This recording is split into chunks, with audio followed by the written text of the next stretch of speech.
What's going on, everybody? My name is C4. Welcome back to the channel today. Very excited to bring you guys a new Madden 25 20-year rebuild where we are starting in the 2002 season and we're going to play 20-ish seasons to current day with a given franchise, and we're going to try to not only turn them into a Super Bowl champion, but a dynasty at somewhere along the way. And we are looking here at the Carolina Panthers. It is time. At 2002, Carolina is still a relatively new franchise in the NFL. In Madden 03, which is the year that this would be based off of, the Panthers are arguably the worst team in the league, the worst team in the game, whatever way you want to break it down. And it's not too far in the near future. They're in the Super Bowl against the New England Patriots. So John Fox worked miracles with this team. Credit where credit is due. And then obviously we all know a couple more years down the line with Cam Newton, they go in the Super Bowl. Maybe if he falls on a fumble, they have their first Super Bowl championship. And I'm not trying to search for that in today's video. But we're going to try to right some of those historical wrongs and not only get one, not only get two, but let's get multiple Super Bowls here over the next 20 plus years with the Carolina Panthers. Now, I'm not super familiar with a lot of players on this roster, so I had a buddy that is a Panthers fan reach out and kind of drop some tidbits along the way. So we're going to start here with the offense. Not a prolific offense, very clearly missing a franchise quarterback. We have Chris Wenke, who, certainly in the discussion of one of the worst Heisman to NFL prospects of all time.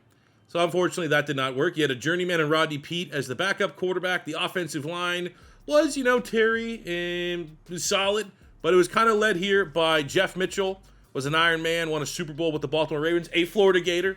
He was kind of the anchor of that offensive line. You have Wesley Walls at tight end, who's an interesting story. Good player, but he's also 36. We're likely not going to have a lot of time to be utilizing him, but he was a three-time second-team All-Pro with the Carolina Panthers. So during this era of NFL, he was certainly in the discussion and consistently in that top 5 tight end range, but unfortunately we got him at the end of his career.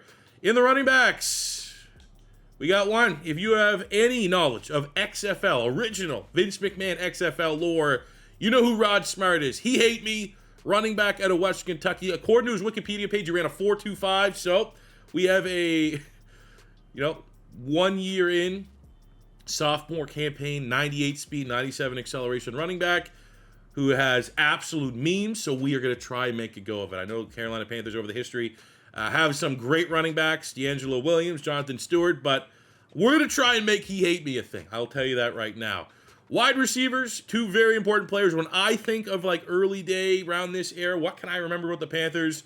It was they had two very good wide receivers. One is Muhsin Muhammad, who was a one-time All-Pro, 9,000 yards and 50 touchdowns as a Carolina Panther. Shortly after the season, he went and finished his career with the Bears. We're not going to let that happen. He is going to be a Carolina Panther through and through. And then we have a man, I don't know, he's probably in the discussion for top 3, top 5 most talented Carolina Panthers of all time. I think from a personality standpoint, combined with talent, he's probably the first name I think of when I think of Carolina Panthers, who's the best Panther of all time. I got him on my list, and obviously I'm not a Panther fan, but ice up, baby.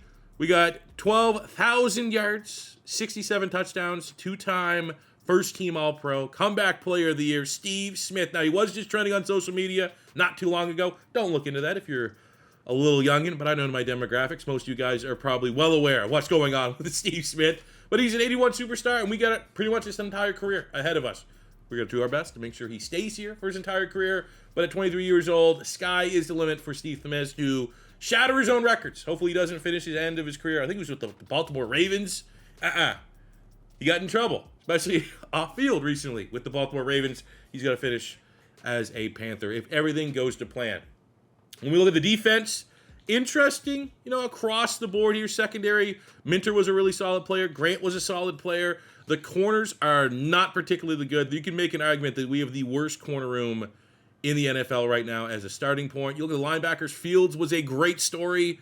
He had Hodgkin's disease, missed a year, came back. I think he was in the comeback player of the year conversation as well, so that's a great story. You have Will Witherspoon, who bounced around a little bit, but overall had a really nice long NFL career, just under 1,000 total career tackles. So he's starting with a dev trait. We have Dan Morgan, who at this time had an 81 overall base roster. He's the current in real life general manager of the Panthers. So he is a Panther through and through. He's a one-time Pro Bowler. The D-line got some studs. We got Mike Rucker, who was a real productive player. 55 sacks in 7 years as a starter for the Carolina Panthers. So it took him a little bit to get it going first couple years. But once he became an all-down, every-down starter, he was a big-time player. You have Chris Jenkins at defensive tackle. He's another one. I'm pretty sure his kid is the D-tackle from Michigan on the Bengals now. But Chris Jenkins, gigantic human being, 350. He was a two-time first-team All-Pro. That was actually this year in real life and next year, 02 and 03. He was one of the best nose tackles in football. But if you said C4, who's the best player that has ever played for the Carolina Panthers? A very easy answer for probably many people is Julius Peppers. And we get to play the entire career. He is a rookie, 6'7", 295 with a dev trait. He is the most overpowered pass rusher I've ever played with in my time, all the years through Madden. If I had to say, C4, you can get one edge rusher, it'd be a toss-up between Julius Peppers and Sean Merriman. I think ultimately, push comes to shove, I would go with Julius Peppers. A Hall of Famer, 3-time first-team All-Pro, 97 sacks in his 10 years, and he just kept playing.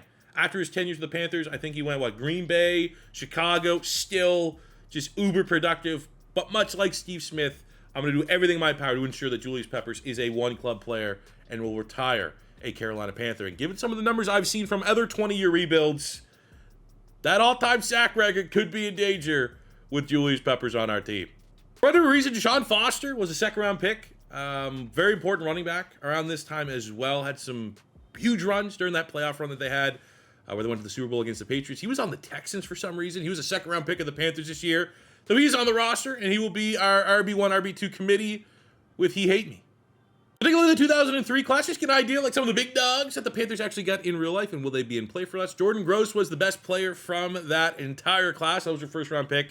So anytime you hit a home run like that, you feel pretty good. He was a three-time Pro Bowler, one-time All-Pro for number 69 on the offensive line. So that'd be a cool get. Also, an underrated DB at this time was Ricky Manning for the Panthers as well. So we probably have to target him second round, third round. But I'd be pretty dang interested if we can run that back with those two players. The midway point of view number one, not a brutal record for being a 77. We are 5-4, above 500. Tough loss against the Saints, but a loss that is showing the future as Julius Peppers inside lost 10 tackles and 3 sacks. Sky is the limit. Hall of Famer in real life. Pretty sure, pretty confident he'll be more than a Hall of Famer when all is said and done. A lot of salary cap here. Again, because I said Deshaun Foster's contract was kind of weird. We'll figure out. We'll make that work. We have John Casey at kicker. He's like probably the best kicker in franchise history. So we'll get him locked in, even though he's a veteran. We have Stiussi at tackle, but I think the plan would be likely to target Gross at that tackle spot. We have Chris Terry. He's looking for a 2-year. He wants to stay around, so we'll get him docked in there. And then we have Mike Rucker on the D-line, looking for $55 million. I have no problem whatsoever. Let's go. At the end of year number one, we go 7-10 on the season. Not too shabby. I think a big reason why our defense wasn't particularly great. We have easily the worst secondary in the NFL from a corner standpoint. So, I mean, even as much as Jordan Gross makes sense in the first round, maybe we get Ricky Manning, you might have to not repeat history and just go with the best corner potentially available. That is our biggest need. Rotated the quarterbacks to see if we could find more luck with one another. That's kind of how it happened in real life for the Panthers. I mean, decent QB play, but not necessarily that would elevate this program. So we're definitely still in the hunt for a quarterback. Our run game was not great. He hate me, 700 yards, 7 touchdowns. Didn't fumble it, so, he's a playmaker. Steve Smith killed it. 80 catches, 1,200 yards, 19 touchdowns. We had just under 1,000 for Musa Muhammad. Only 2 touchdowns. Steve Smith, pretty much the big dog, the alpha of the wide receiver, dominated the touchdowns. No one else could get a lick. Dan Morgan goes over 100 tackles. We got 18 TFLs, 13 sacks for the rookie Julius Peppers, 8 sacks on 18 TFLs from Mike Rucker. Buckner and Jenkins were solid. Our interception numbers, 5 picks by Reggie Howard. How the hell did that happen? But for 78, we'll take that. 75, 5 picks. Might get a dev trade out of it. Julius Peppers wins the Defensive Rookie of the Year. Honestly, kind of ran away with it. And Steve Smith, in his second year in the NFL, gets Wide Receiver of the Year. As we clear our lockers as far as dev traits are concerned, Steve Smith is now up to a Superstar X Factor after winning Wide Receiver of the Year. Foster keeps his dev trade. Musa Muhammad keeps his dev trade. Walls and Mitchell as well. Defensively, there we go. 5 picks for Howard. Gets a star dev. That's pretty cool. Mike Minter gets a star dev as well. Fields, Witherspoon with the dev trades. Rucker, Jenkins, and Peppers. I mean, the fact that he's a 92 X Factor in his rookie season, he's going to be pretty good. He's going to be unstoppable. So take a look at the final mock draft of the 2003 NFL Draft.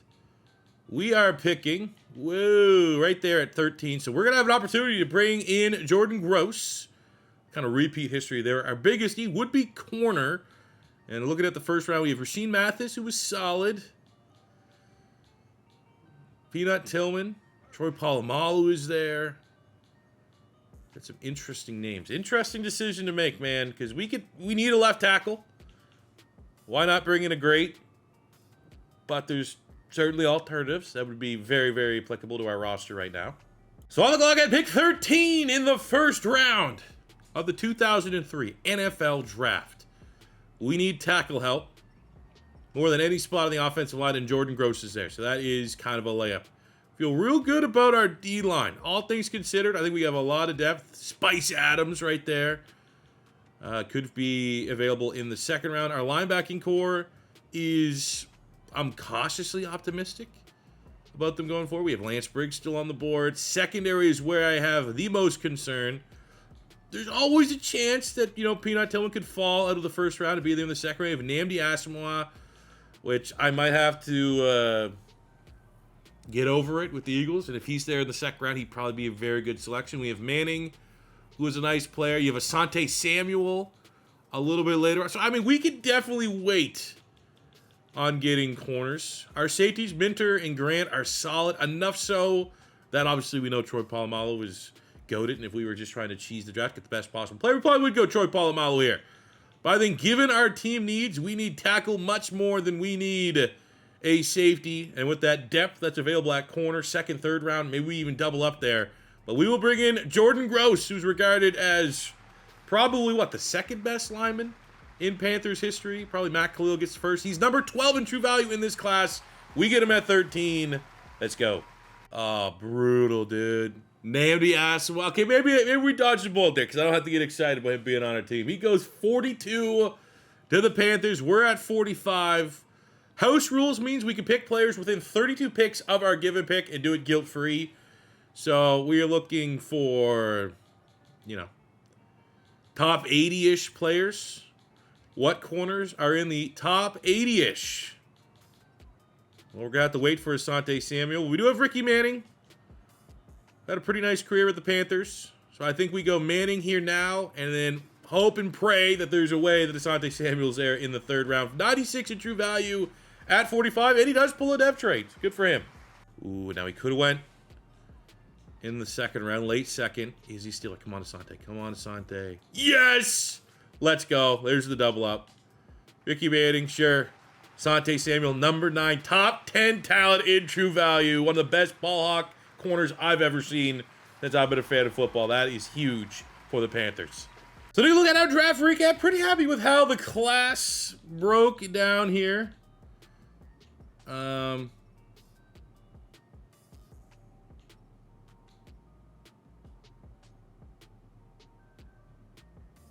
When did that, man? That's the second video in a row where I make my pick and then it just skips back if I have the second pick there. Because we got caught. You know what? That's not a terrible pick, all things considered, given our quarterback situation. It is a terrible pick because he's 6'3", but he was a first, second round quarterback still on the board. But I'm pretty sure I kept it. Did I go live? We made the Manning pick and then we skipped. It's weird. Well, here's a look at the players we got. Cato June, 65. Asante Samuel in third round, 75 with a dev trait. Manning, 67 with a dev trait. And Jordan Gross here, 75 with the dev trait.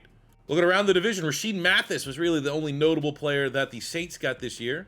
As we start year number 2, just nuking the webcam here for a second. I've got hour 8 of sitting here at my computer for today, but I really wanted to jump into this season because this is a very interesting season for the Carolina Panthers. We have quarterback needs. Even with the surprise selection forced upon by the ownership, we'll phrase it that way, of getting Kyle Bowl in the second round with a phantom pick. Quarterbacks exist this year. Eli Manning, Phillip Rivers, Big Ben Roethlisberger, all would be completely viable options if this season doesn't go the way we intended. You have secondary option. Matt Schaub could be an interesting get. He had a couple really, really big seasons with the Houston Texans back in the day. We also had the hefty lefty in this class as well. I don't necessarily think we're going to be that desperate. As it relates to the Panthers draft in real life this year, their biggest pick was selecting Chris Gamble, the corner out of Ohio State. He panned out for the Carolina Panthers in a big way with that selection. He finished his career 27 career interceptions. As a rookie, this 04 year, as a rookie with the Panthers, he had 6 picks. The year after, he had 7 picks. So he started his career on fire. However, with the selections of Asante Samuel and Ricky Manning in last class, probably not going to be going in this direction. So it's been a mixed bag here in year 2. We are 3-5. Our offense is struggling. Our defense playing at a high level. We have a lot of talent there now. The addition of Asante Samuel with the great Julius Peppers. They're going to be able to do a lot of damage and keep us in games. But the offense is not good, but maybe it's going to be good enough to put us out of position at getting one of those big 3 quarterbacks. I really wouldn't like to go Eli Manning. We've already used him in a 20-year rebuild. But Phillip Rivers, I mean, he's Carolina, right? NC State, he could, what? Big Ben Roethlisberger, potentially, if that's something that we would want. But also, I don't really, I feel like those guys, for whatever rebuild, whenever we're there, if we need a quarterback and they follow us, that's the time to get them. I don't know if I necessarily want to be super aggressive and selling the franchise to go trade one of those guys. I think their time will come. And unfortunately, I mean, we're on a 3-game win streak right now. That could be good enough to see this one. So we Reggie Howard, he broke out a little bit because I've never heard of him. That's a lot of money. We got 2 young cornerbacks with depth trades in Manning and Asante Samuel. Let's save a little bit of money there. Mark Fields, great story, but that's also fairly expensive for a 30-year-old that's at his ceiling. It's only going to get worse. The only guy here that makes sense would be Sauerbrunn at punter. Let's get him back on a 3-year deal. Very surprisingly, at the end of year 2, we find a way to squeak into the playoffs. I think it is headlined by our 83 overall defense that had us, top 5 pretty much in the NFL. 6th in points, 6th in yards passing, 4th in yards running. Offense not particularly great and ugly. Oh my God, the Eagles went 17-0. We are 8-9. Okay. Kind of hoping Donovan can have those Eagles slip up a little bit. Looking at our stats this season, we have Chris Winkie. Was, as expected at quarterback. Maybe even slightly above expectations. 600 yards, 10 touchdowns from He Hate Me. We got to figure out this rushing offense. Passing offense, Steve Smith barely goes over 1,000 yards, but it is 1,000, which is nice. 4 touchdowns. We get 8-2 from Isaac Bird, who finished with more yards than the 30-year-old Muhsin Muhammad. Still a good contributor. Same with Wesley Walls. Defensively, Dan Morgan leads the team. 121 tackles, 9 TFLs, 2 picks. 11.5 sacks on 17 TFLs for Julius Peppers. 11 sacks for Mike Rucker. 6.5 on 18 TFLs for the big nose tackle, Chris Jenkins. And the interceptions there, Asante Samuel, the rookie, 73 tackles with 2 picks. Witherspoon developed really, really nicely throughout this season. He was like a 72. Now he's up to a 76 and a scheme fit. So very impressed with him as well. Fortunately, no award winners, and we're going up against maybe from this time frame for the 20-year rebuilds that we have done. Michael Vick and the Falcons are very difficult. I mean, between the Falcons and Eagles, they might be the 2 best teams in the NFL. We're going to try the upset. Oh my God! The 8-9 Panthers knock off Michael. Oh, wow. That is an upset. 27-17. Chris Wenke finds a little bit of that Heisman form. Plays his best game all year. 101 from Steve Smith. Wesley Walls, probably, his last game, whatever. Whatever our last game is going to be his last game with the Panthers.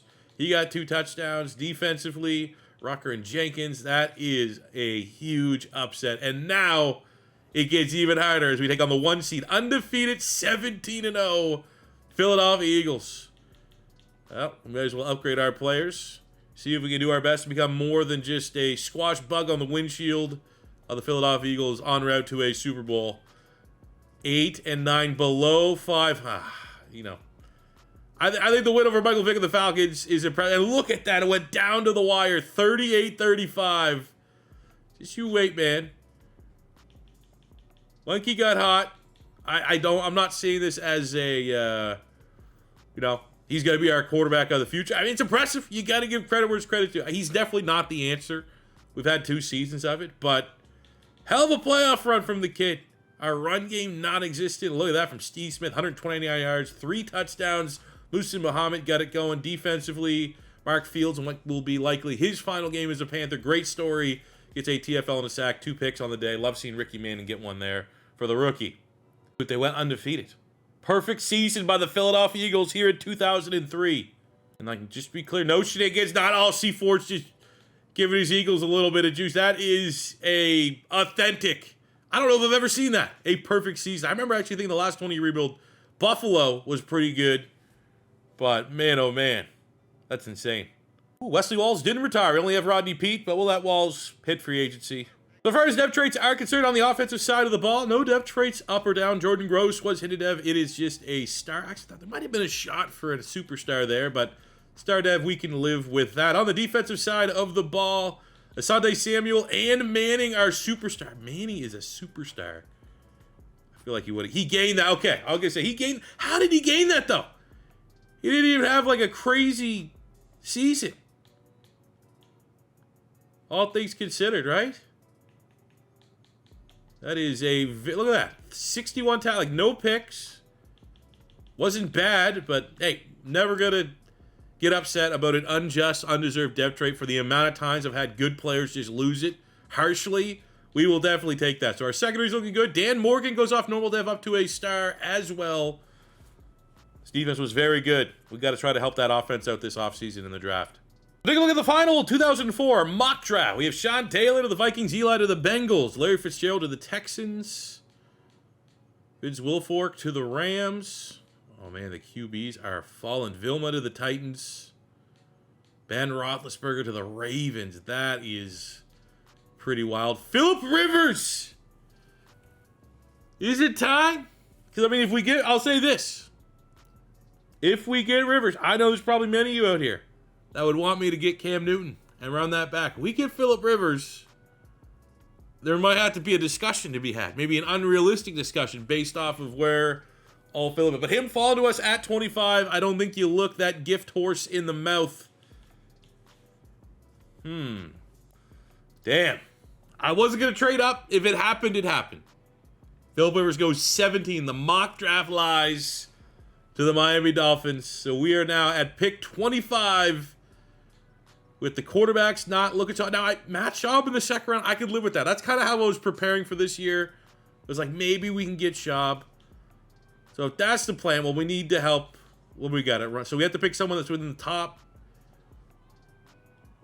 60 picks. Steven Jackson at running back, that would be an absolute animal in our backfield.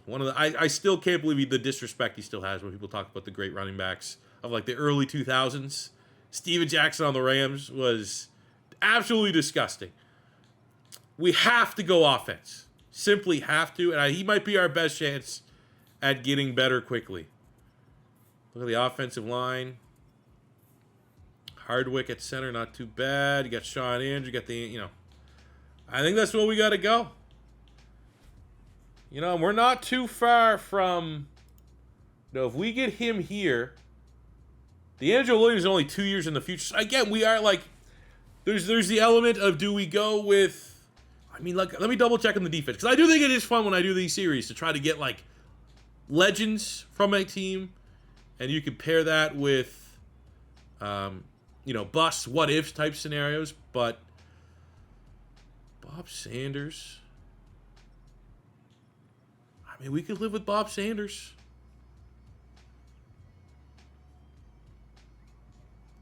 He's probably BPA. We passed on Troy Polamalu when we did. Let's do it. Number 16 in true value. Get him at 25. What a baller. Can't win. Matt Schaub goes 53. Thought about trading up. Hate trading up. Would like to wait. There's also a chance. I was surprised. Steven Jackson fell into the second round. I would have done that. First round pick, we'll give that a little bit of leeway.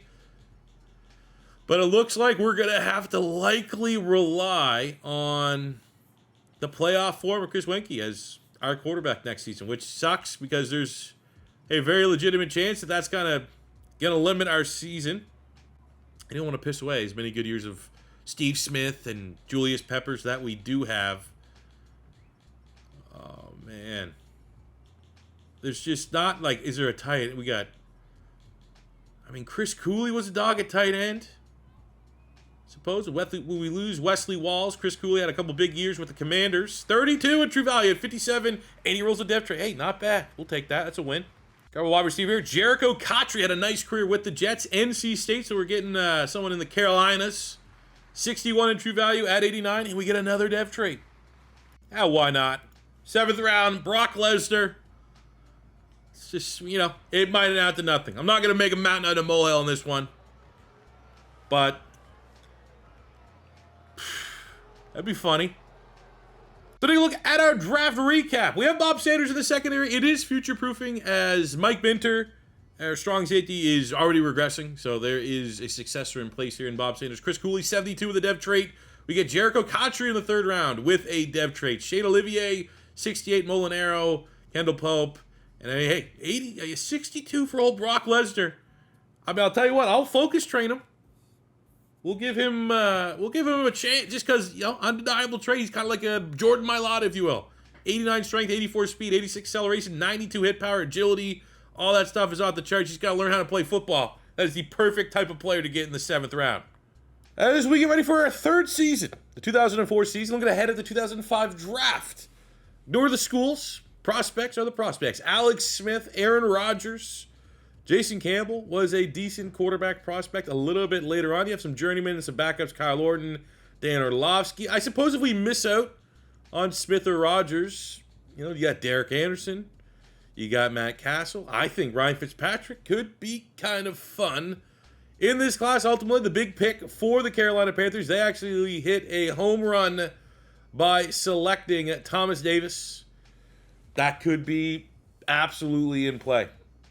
As you can see, a roster this year, we are, well, Mikey played great during the playoffs. Can he carry that into the season? We will see. Our run game has been simply non-existent with He Hate Me and Deshaun Foster.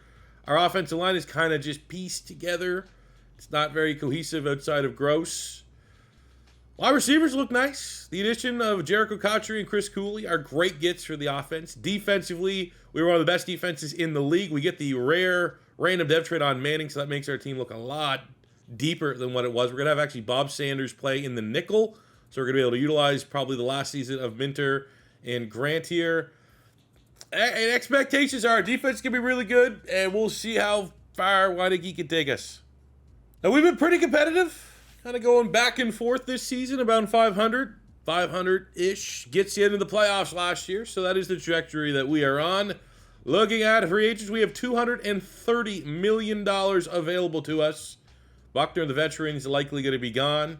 It'd be cool to see Brock Lesnar's development at the end of the season. It's been kind of slower than expected. Weineke at quarterback, probably going to move on there as well. As far as players we need to re-sign, I do like Rod Smart. He hate me. I'd love to keep him. Even just as a special teamer, if we could find a bigger upgrade at running back. We're going to bring back Deion Grant on a 4-year deal. Linebacker Dan Morgan coming back on a 5-year deal. A 5-year extension for Steve Smith, which will keep him until he's 30 years old, so locking him up for the remainder of his peak prime. Wow. Much like in real life, 4 failed contract negotiations, and Chris Jenkins wants to leave and test out free agency. My buddy told me Chris Jenkins left for the Jets because he just hated the food options in Carolina. Supposedly, that's true. Wow, that sucks. You're able to regain 80 overall tackle Chris Terry for 2 more years. We also got hit with Musa Muhammad saying, nah, I don't want an extension. So I was about to be like, well, you know what? Chris Jenkins just played himself into a franchise tag situation. Brutal. I mean, we're not winning, so I guess I get it, but we'll see. We'll figure this out. And at the end of the season, we are assumed limited because of our quarterback situation, but we have a top 10 passing offense. Our offense honestly looks as good as it has been. We have a top 10 defense. Same record as we had a year ago, but this year below 500 just doesn't cut it as far as making the playoffs. Looking at our stats here, Weineke is not brutal. I mean, honestly, for a sub-70 overall quarterback, those are real damn good numbers, and you can only imagine when we get a good quarterback in what kind of damage they'll be able to do. Run game, no comment. Pass game, Jericho Cotchery, the rookie, goes over 1,000 yards and 8 touchdowns. Really interested to see where he finishes in the Offensive Rookie of the Year voting. And with Musa Muhammad declining a contract extension, we might have a successor in place. Cooley was solid as a rookie as well, but Steve Smith, big dog on this team. 92 catches, 1,400 yards, and 16 touchdowns. Defensively, Dan Morgan, tackle machine. We get 13 TFLs, 23 sacks by Julius Peppers. We'll go see if that is... Obviously, the records get broken all the time in this 20-year rebuild. Let's go see where that puts him all time. At least even for just Panther in a single season. We got 17 and 11 there for Mike Rucker. Very nice. Jenkins, 7 and 6.5. Pretty frustrated that he wanted to bounce. Look at Brock! Kids are sleeping. I can't go much louder than that. But hey, all right. It's a project. We'll see what he can do. 5 picks. Asante Samuel. Sick. Hell yeah. Got the record. He's our only award winner as he wins both the Defensive Player of the Year and D-Lineman of the Year. At the end of the season, looking at our dev traits, thought there was a chance we'd have a little swing here. Muhammad loses his dev trait. He regressed considerably. I'd still like to bring him back. Maybe we try to hit him back on the open market. I thought Cotchery for a rookie clearly was a star dev under the hood, but going over 1,000 yards, the kind of year he had, thought there might have been a chance for him to end on a superstar, but nothing goes up or down there. Defensively, we have... looking across the board. Let's go. Bob Sanders, superstar dev. Very nice. I'll be honest, for the state of my team, I think we are going to franchise tag Chris Jenkins for 1 year, and we'll see if we can bring back Muhammad on the open market. Try to bring him back. I don't know. I literally am overpaying so much money, and he goes away to the Cardinals. I tried my best. Please have Aaron Rodgers fall. The most recent mock draft. All right, we got Alex Smith. I'd be fine with Alex Smith. We don't have a quarterback. He's going to the Bears. Ooh,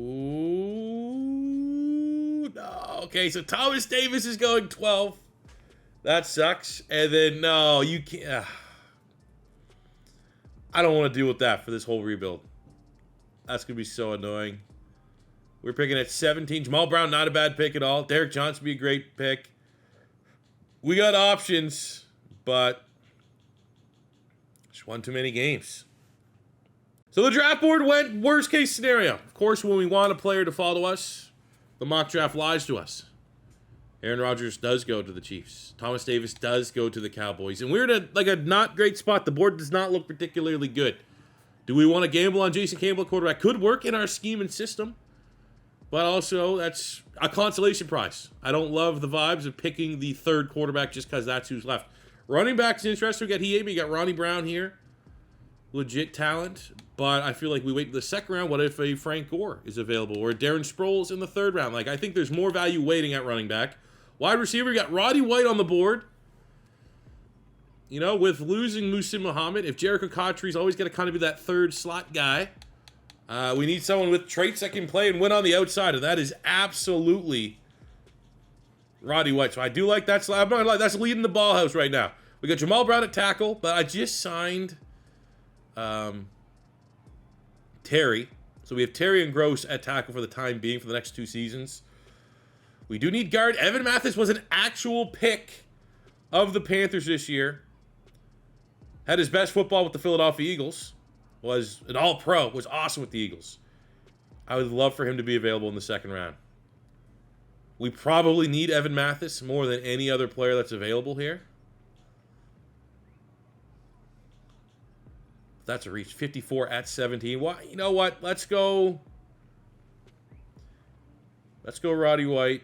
At the risk of nipping Jericho Cotchery a little bit, Roddy White's a top 10 talent at 17, and let's hope he needs a haircut. He definitely needs a haircut. But let's see. We steal him away from the Falcons, so there's a little middle finger to all these other teams that are taking our good players. We'll take our own division good players and legends. And here's hoping in the second round Evan Mathis is still there. The Dallas Cowboys just keep stealing all of our picks. They get Thomas Davis. They get Evan Mathis. They take the Panthers draft from this year. Jason Campbell, I'll tell you right now, if Jason Campbell was still on the board, I much would rather him in the second round. I think we're going to have some good running backs. Frank Gore, ooh.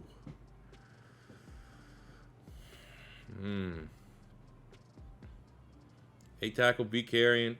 I mean, not a crazy combine. What does Darren Sproles look like by comparison? Oh, Sproles is... That's my kind of guy right there.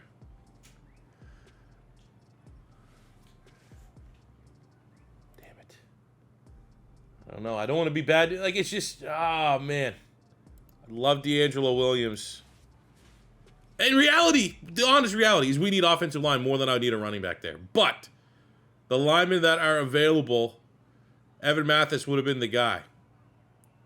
You got Richie Incognito there. I've used him not too long ago in a rebuild, but I might just have to say screw it. That's how desperate. We have David Stewart at tackle. We got Todd Harriman's at tackle. Now, he can play guard. He played guard for the Philadelphia Eagles. You know what? In this scenario, let's get Rich. We'll get Richie Incognito. We'll move him to guard. He needs a haircut, but baller. However, in the third round, guilt-free, Darren Sproles, even if Sproles always an RB2. I don't think he's ever going to be a lead back, but he is an absolute utility piece, chess piece, top 10 player in the class. Let's go. I know I'm betting my own rules a little bit, but I desperately need a quarterback. Need to use a lifeline, if you will. Fifth round, I feel like if I wait till the 6th, there's a chance he gets sniped. There's no chance he'd be there in the 7th. Fear the beard, baby. Fear the beard.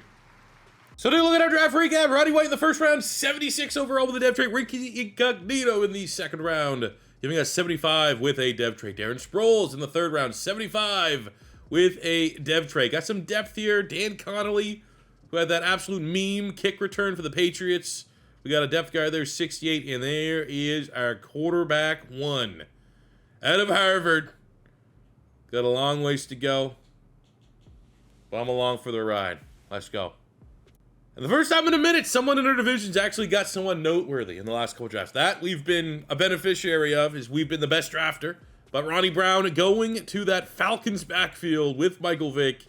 That could be kind of scary. We're back for year number 4, the 2005 regular season, and probably the biggest draft we've had to date as far as what could the future hold for this Panthers team. Could these players, your Richie Incognitos, your Ryan Fitzpatricks, your Darren Sproles, who, not gonna lie, at minimum, I think we should bump up the depth chart just a little bit there. And he can also contribute as a receiver. We put him at slot wide receiver. He's like a low 70s at receiver. That is how damn versatile Darren Sproles is. We got Roddy White here correctly now out of UAB. That's a huge get. I feel like the offense has been kind of dragging its ass a little bit so far in this reboot. The defense has played at a good level. We've drafted well on the defense. And now we have a little bit of optimism, but we are still within context. Now there could be a high ceiling. I don't know what the depth trait's going to be on Fitzpatrick, but he's still a 70 overall, so it might be a little bit of a slow burn. We're going to have a couple years of him. You know, it's tough to win unless you have like an 80-plus quarterback. However, we did see some good numbers with Weineke and Fitzmagic, not that far off rating-wise, so maybe we'll see a little bit of rookie magic. And it would be pretty cool at the end of this season if he could get Offensive Rookie of the Year and get that free dev trait increase. And he's Chris Cooley getting involved. All right, we got Darren Sproles down the lineup out of the backfield. 3rd and long. Not gonna lie, that's kind of where I want to go. Oh, rookie mistake. Get that ball the way. There's points on the board there. Ooh, Preston Steve Smith, top of the screen. This could be our first touchdown pass. He does win. A little bit of a noodler. And it don't matter. X Factors making plays. Ice up, son.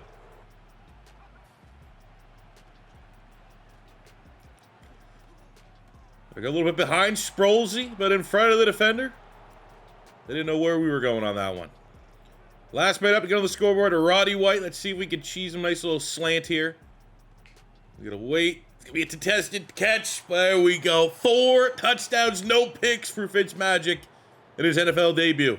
And at midseason, we are about 500, which is kind of the pace that we've been before. But again, we have a 70 overall quarterback, at least a starting point of a 70 overall. He's developing nicely. But, you know, it'd be foolish to expect immediate results this season. The fact of the matter is we are 2nd in the division and right in the wild card race. So that's not a bad spot to be. With over $170 million of salary cap, we got to be pretty smart with this. I'm not going to be paying a lot of that to a kicker. But I'm thinking Mike Rucker, 3 years. I do not like 3 years. Will Witherspoon is getting classified as an edge rusher. That's not brutal money. Like about $10 million a year. That's what you'd pay like an off-ball linebacker with some upside. But in fact, we just got to pay Julius Peppers $350 million. He is a game wrecker. He is a cheat code. Chris Jenkins is playing on a franchise tag. Yeah, I don't know. I'll withdraw the contract from Will Witherspoon just because that is closer to like edge rush money than off-ball linebacker, and we'll give kind of the difference here to make sure we can lock in Chris Jenkins for 4 years, the rest of his prime. Ooh, got a nice week of development here. Ryan Fitzmagic, 3,500 yards passing, gives him 13,000 XP, which we're going to be able to bring him up to a 70. So he likely will finish his rookie season gaining 10 points of overall. You know, maybe a little overpowered XP. It is what it is. Default. Unfortunately, it is our third straight season of an 8-9 record. However, you know, we had some good performances, man. Peppers got defensive play. His sack number is going to be insane. I'll tell you that right now this year. But there's also weeks. Fitzmagic, week 17. This was in a loss, but, you know, 4 touchdowns, 400-some yards. A shootout loss against the Saints. Like, we're trending in the right direction. And that feels very much like when you're talking about Madden, complimenting Madden. But, like, Fitzmagic, you are a rookie quarterback and you put up 4,300 yards and 34 touchdowns. You are probably going to be like a high 70s in your next edition of Madden. And like we're 82 overall for Fitzmagic. So maybe a little bit overpowered. Like he probably could have been like a 78. It would have been like cool. 82, very generous, but we're going to take it. Because we've been starved for quarterback play since this rebuild started. And we're going to give Fitzmagic an honest go here. Darren Sproles, so he started with He Hate Me as our RB1. And at about mid-season with Sproles, I'm a little concerned that like our team's never going to value running back. Ergo, is it even worth drafting and trying to target a D'Angelo Williams? Just with how this current team is set up. Steve Smith, 1,200 yards, 11 touchdowns. Almost 1,011 for the rookie Roddy White. 9 and 6 from Cotchery. 8 and 3 from Cooley. So distributing the football to a lot of our big targets there. That's cool. Defensively, Dan Morgan with 121 tackles, 4.5 sacks, 5 TFLs, 6 picks. Damn. And breaking his own sack record. Julius Peppers, 25.5 sacks. That's why you pay him $300 million. Right? We have, in one way, we are playing and operating this team right now with Fitzmagic as our starting quarterback, so we're going to win now while we're on a rookie quarterback contract. But we pretty much paid Julius Peppers franchise quarterback money. It's going to make things a little bit tough. Rutgers killing it, dude. It's going to be painful. I mean, he's 30. He's looking for a bad contract, but he has been playing very well, man. Great tandem. 10 sacks, Chris Jenkins, for a guy that's 335 pounds. That's sick. Interception numbers are solid. Mike Minter and what could be his last year. Like the veterans, Minter and Rucker, they're showing out. And look at the stats. Julius Peppers not only wins D Lineman of the Year, but it is his second straight Defensive Player of the Year. And we have Ryan Fitzpatrick winning Offensive Rookie of the Year. Roddy White right behind him. And yep, just confirming no one else went off. Julius Peppers breaks his own NFL single-season record. At the end of the season, we do get the superstar dev trade on Ryan Fitzpatrick for winning Offensive Rookie of the Year. So that's pretty cool in this alternate universe. Because Fitzmagic, I mean, I'm pretty sure he started out he was a late round pick, mid. And then he became kind of a meme guy and played decent starting level quarterback, got a couple contracts. But for the most part, was a meme. Now we're in an alternate universe where maybe the Amish rifle here is a beast. And we're going to try our best to keep it that way. On the defensive side, I mean... We're about to probably see how many extra points a player can earn. We're already banked 2 additional because we can't spend any more upgrades for Peppers. He's probably going to have 15 when all is said and done by the time we finally crest. Dan Morgan makes a jump from star up to a superstar, which is very nice. As we let Will Witherspoon walk, he's going to have to really lead the next era of our linebacking core. And I do want to come back to the team. I got to reward that kind of year from Mike Rucker. He's killing it. It's a good tandem, even if the age and contract won't age well. He's earned it. So we're going to pick up the 2-year contract extension on Mike Rutger. We're going to decline the 5th-year option on Jordan Gross so we can get ahead of that contract. And for Witherspoon, that's just a little out of my price point. The final mock draft for the 2006 NFL Draft. This draft was very much a one-guy draft for the Panthers, selecting D'Angelo Williams. Everything else was not the greatest. We're currently at 14. Mock to get Chad Greenway. Got Haloti Nata on the board. Got D'Amico Ryans if we want to kind of keep that door of linebacker play very, very strong. I mean, we could also get D'Angelo Williams to repeat history with Darren Sproles. Maybe see if we can have a rushing offense and get a running back play, because they definitely would complement one another. But D'Angelo Williams is still there, but if we trust the mock draft, he's not even going in the first round. Could we just maybe, I don't like trading up, but I feel like this could be an interesting scenario where I think most people would be all right if I trade up in the second round just to get D'Angelo Williams, and that way then we're not investing a first round on just kind of bringing a player. Greg Jennings, Brandon Marshall there, some good wide receivers still on the board. You look at the offensive line, Whitworth, got Mangold at center, Joseph. I mean, I won't go Haloti because I've used them all recently. He was one of our first names. We on the what rebuild was it? Luis Haloti. Wasn't that long ago. I'm very interested at linebacker. I'm going to be honest with you. Kind of leaning that's the way that we go. Got Hittner. Okay, my play right now is to go D'Amico Ryans, and then I'm going to skip to the first pick of the second round and assume that we might be able to get D'Angelo Williams. Have a little tandem there. But D'Amico Ryans, Mufasa for the Philadelphia Eagles, current head coach of the Houston Texans, number 4 in true value at 14. And he's going to be a great linebacking duo with Dan Morgan. No, look at the top right. Oh, no. D'Angelo Williams went pick 32 in the first round. I was gonna try. So for our next pick of the second round, we need tackle and corner. The top tackle available is Andrew Whitworth. Every rebuild is within a vacuum. This guy, Tim Jennings, needs a haircut. But I don't love reusing the same players that we've already used, considering this is, what, our third 20-year rebuild. And I've used Whitworth, and I've used Haloti Ngata. So we also need a corner. Tim Jennings on the board, 22 in true value. No dev trait. Damn. That will be a good rating. He'll be in the 70s. I feel like this guy played for the Panthers. You can just look it up. Charlie Johnson. Could be wrong. Could be right. I feel like I'm right. Hey, we need a kicker on the roster. And we get a top 25 player, Matt Prater, 97 kick power, also pulls a dev trade. So take a look at our draft recap. D'Amico Ryans, 77 overall with the dev trade. Tim Jennings, 74 normal. Not crazy picks elsewhere. Matt Prater certainly helps. Would have been nice to get D'Angelo Williams. Got absolutely screwed. Didn't follow the mock draft. And he goes final pick of the first round with my plan of trading up to the first pick of the second round to go get him. But we got Sproles. Could be a lot worse off. Good season of year 5, and we are struggling to find our identity. We are 3-5. Big win over the Falcons. Falcons were 8-0. But 3-5 is not a lot different than the 8-9s we've posted for 3 straight seasons. $83 million. We don't even have like an insane amount of salary cap because of the Julius Peppers contract.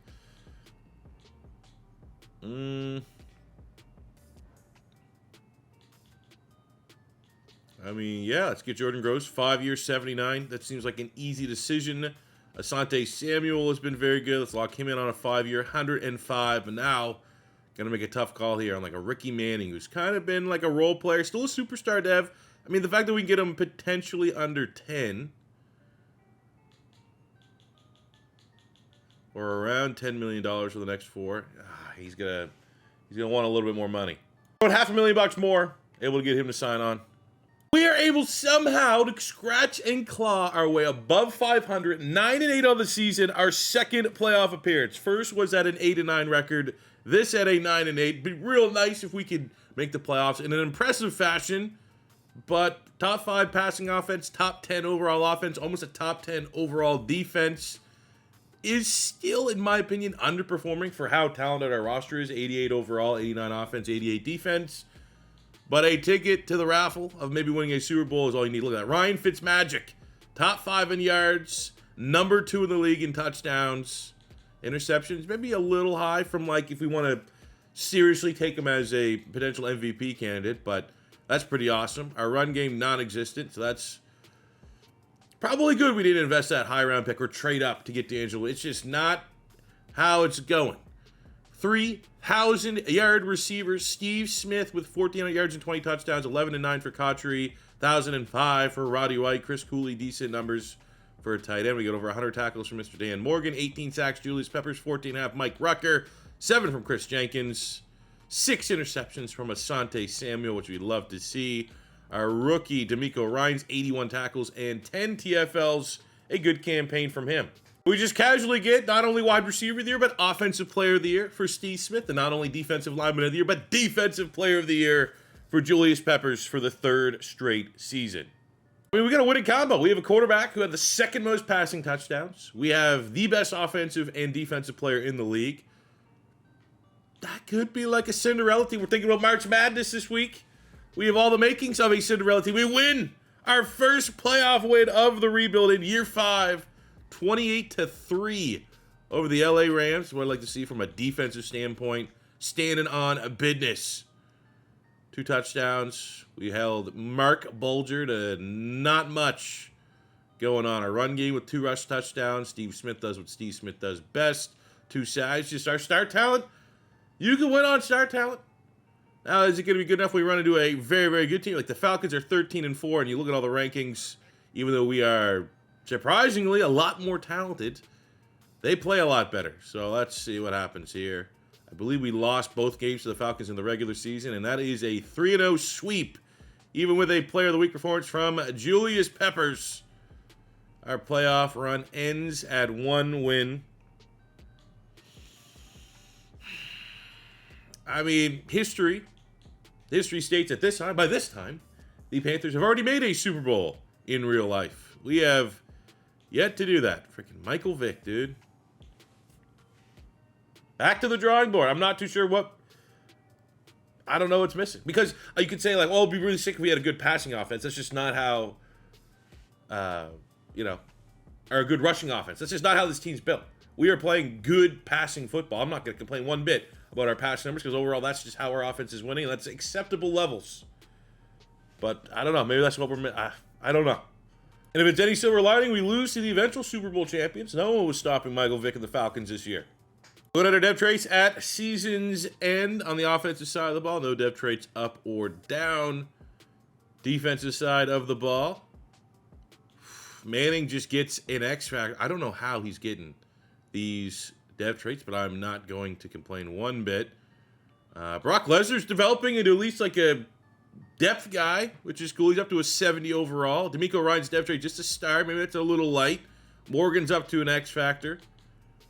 We've been very blessed with the X factors. Maybe ungenerously given them, but we're not going to complain.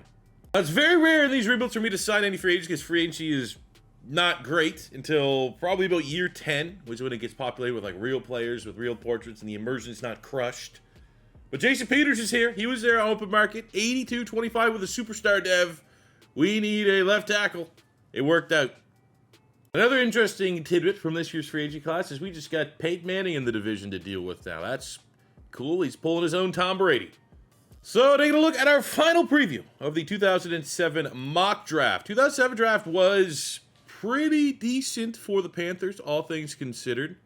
Unfortunately, the first round pick, John Beeson, does not look to be attainable. But with D'Amico Ryans last year, it's kind of made it, we could survive that. Greg Olsen would be an interesting name. He eventually found his way to Carolina.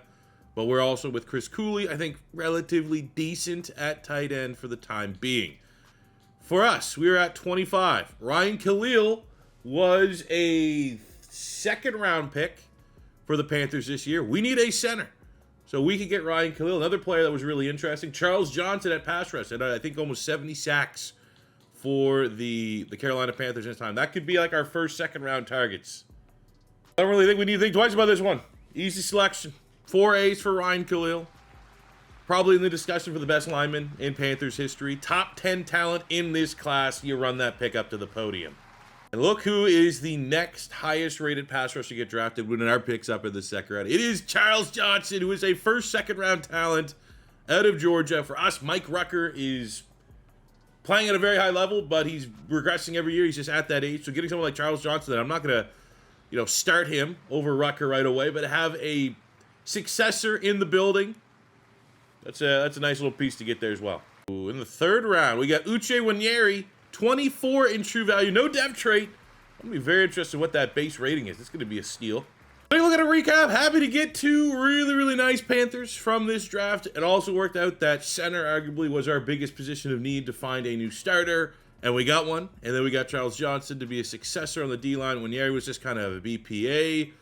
Got Tremaine McBride, Matt Moore's a backup quarterback, Brandon Fields, we need a new starting punter. All in all, pretty happy with that one. Saints get a good guy here, and Paul Leslie at pick 20. As we start year 6, I want to do like a quick preview of my team just because we've been flirting with 8-9, 9-8, flirting with 500 records. This team is way too good. This team needs to be 10-win, 11-win, 12-win team in that area code every single season. I don't know what the missing piece is. We don't really have complementary football with the run game, but we're not going to hang ourselves up about that because our passing game so efficient that you don't need a run game. And if we had a run game, we'd probably be breaking the game because we have 3,000-yard receivers for 2 straight seasons. Fitzmagic is on another level. The defense has the best player in the NFL in Julius Peppers. We got 4 X factors as a whole. We have Brock freaking Lesnar, okay? Just terrifying opponents. Like 10 wins minimum. This is the kind of season I want to see. We're up 4-1 start, coming off a week 5 sack performance from Julius Peppers. This is what I want to see mid-season, 5-2. So maybe, just maybe, without getting too far ahead of ourselves, 6 seasons is all it took for our team to kind of put all the pieces together to figure it out and how to maximize our talent. But we still have plenty of time to blow this and collapse. And I've seen worse. But at least at mid-season, we're looking decent. $65 million remaining. He hate me. Appreciate you being our RB1 when we start things out, but we've moved past you. If I'm paying money to a meme, that is going to be to keep Brock Lesnar here on the team along the defensive line as our D-tackle 3. Let's go. Got to keep the meme. I will invest in the meme. Because elsewhere, I mean, Mike Rucker's been great, but it is probably time to go with Charles Johnson. Deion Grant's been solid. That's a lot of money, though. Olivier has been decent, but we just drafted Winieri on a rookie contract that can take over that right guard spot. Jericho Cotry, great success story. He's been solid, a consistent performer for us, but $70 million for a clear-cut wide receiver 3 doesn't make a whole lot of sense. I think Chris Cooley and Bob Sanders are in a very interesting spot. Bob Sanders looking for $90 million. I'd much rather play Chris Cooley here. 4-year 56. Not worried about that. I don't think Bob Sanders is worth that. Almost $100 million. He's 26 superstar. But 3 career picks, not a lot of TFLs, kind of very much a what do you even do? So I think that's a tough conversation that we have to have because of the mega contract that Julius Peppers is on. We can't just pay and keep everybody, and you got to justify your paycheck. And I don't think Bob Sanders has done that, unfortunately. I'm just showing you, just because, obviously an out-year season a little bit here, but we go 8-9, 7-10, 8-9, 8-9, 8-9, 9-8. Those have been our records. We got Fitzmagic, most passing yards. We go 14-3, the number 1 offense, number 1 passing offense, almost a top 10 defense, the 1 seed, and our very first NFC South title of the rebuild comes out of nowhere. What are the stats? Ryan Fitzpatrick, almost 5,000 yards passing, 38 touchdowns to 4 picks. Run game is what it is. Cool seeing different sports. Get double digits for his touchdowns. 1,400 yards, 11 touchdowns for Steve Smith, 11-8 for Cotry, just under 1,000, but 11 touchdowns for Roddy White. Chris Cooley, 900 yards and 5 touchdowns. Defensively, Dan Morgan, tackle machine. Julius Peppers with 25 sacks has been absolutely incredible. Unfortunately, Mike Rucker hit a brick wall for his age. You saw the writing on the wall. He's been, 16, 14, 15 sacks in that area code. So I think it's good that we got his successor in place here. Bob Sanders, of course, when we decide that he's not worth paying, he has his best season of his career with 4 picks. Pretty light on award winners for how well we played. John Fox gets Coach of the Year. And we have, clearly, as always, Julius Peppers with D-Lineman of the Year and Defensive Player of the Year. I guess it is worth noting, Ryan Fitzpatrick, second in MVP voting.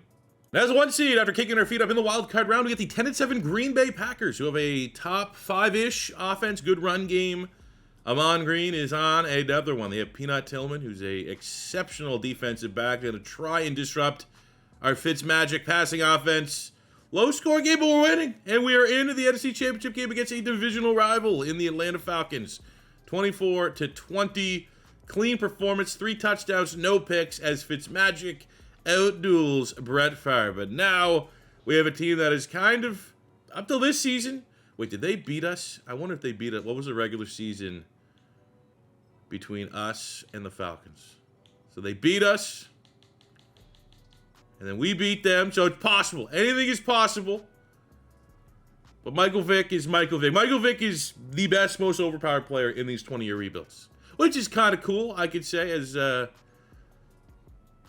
don't know if I'd necessarily call myself a Michael Vick fan, but I did certainly enjoy him while he was on the member of the Philadelphia Eagles.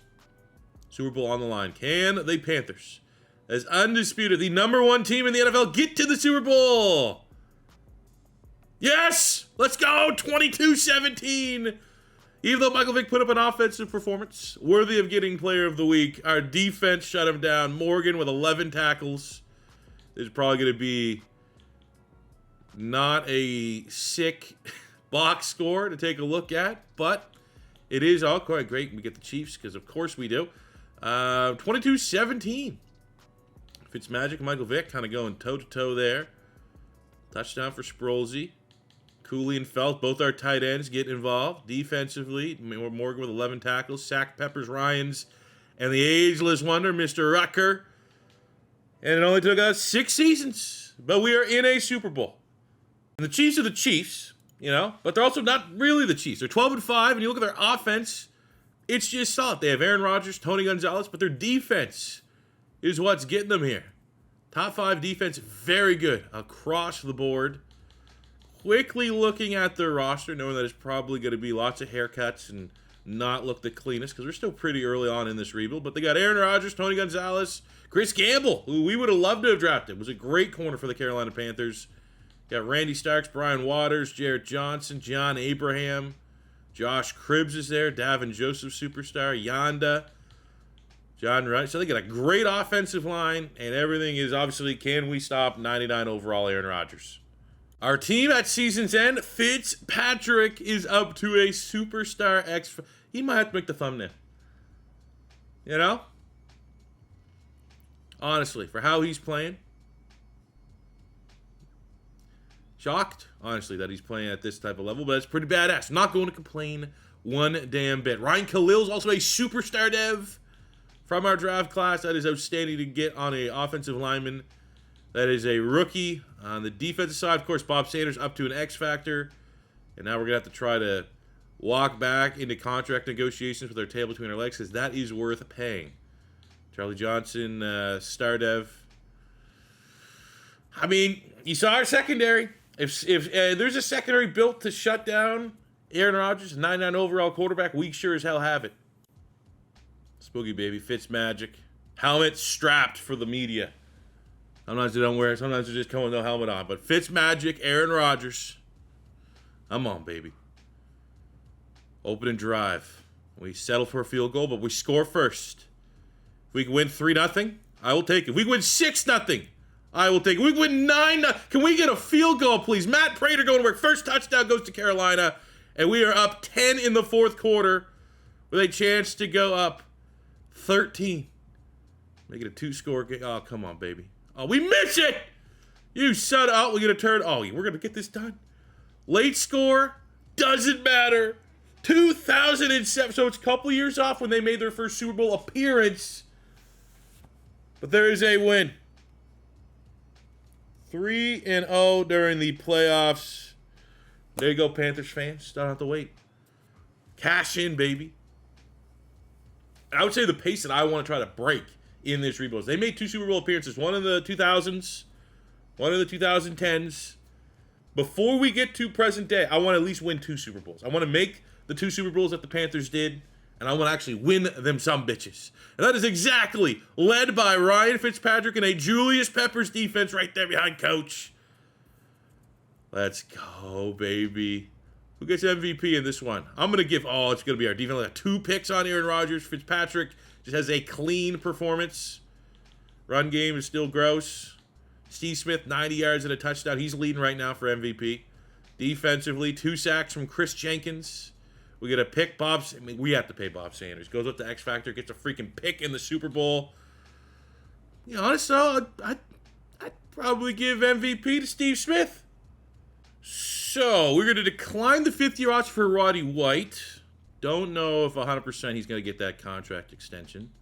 Man, I wish there was comp picks, because we'd be getting probably a couple third-rounders here. But Bob Sanders, I got to find a way to try to make this happen. He's looking for a 4-year. We're going to bump that up to probably, we got to get our best offer here. We'll go 14 and 7.5. 4-year, 86 mil for the... You played yourself. I played myself, but you also played yourself. The final 2008 mock draft. Decent class, all things considered. It looks like Matt Ryan going, we have a new franchise quarterback. For the Panthers, this was the year they got Jonathan Stewart in the first round, and I just, without beating a dead horse here, we do not need a running back. Other picks, they got Jeff Otar, Charles Godfrey, Gary Barnage was a selection. So not a particularly great class for us. I mean, can't even get Jonathan Stewart if we wanted to. So I think we're going to go elsewhere. With the current landscape of our roster, I feel real good about the offensive line. Could use a third wide receiver, especially with the uncertainty around Roddy White. I don't know. I mean, especially with him going under 1,000 yards. Easy got to be worth probably the $100 million contract that he wants to look for. Defensively, safety. Yep, don't hate that. Plus, there's uncertainty with Bob Sanders just playing on the tag. We could potentially need 2 safeties. Okay. So, safety wide receiver. Alrighty, so we are on the clock at pick 32. Pick that we earned by winning the Super Bowl. So, wide receiver, Deshaun Jackson, Jordy Nelson. Of course, I've used both those already in rebuilds, but okay. Deshaun Jackson is in the leaderboard for who I would like to target. What do we have at safety? We have Kenny Phillips, who we were projected to get.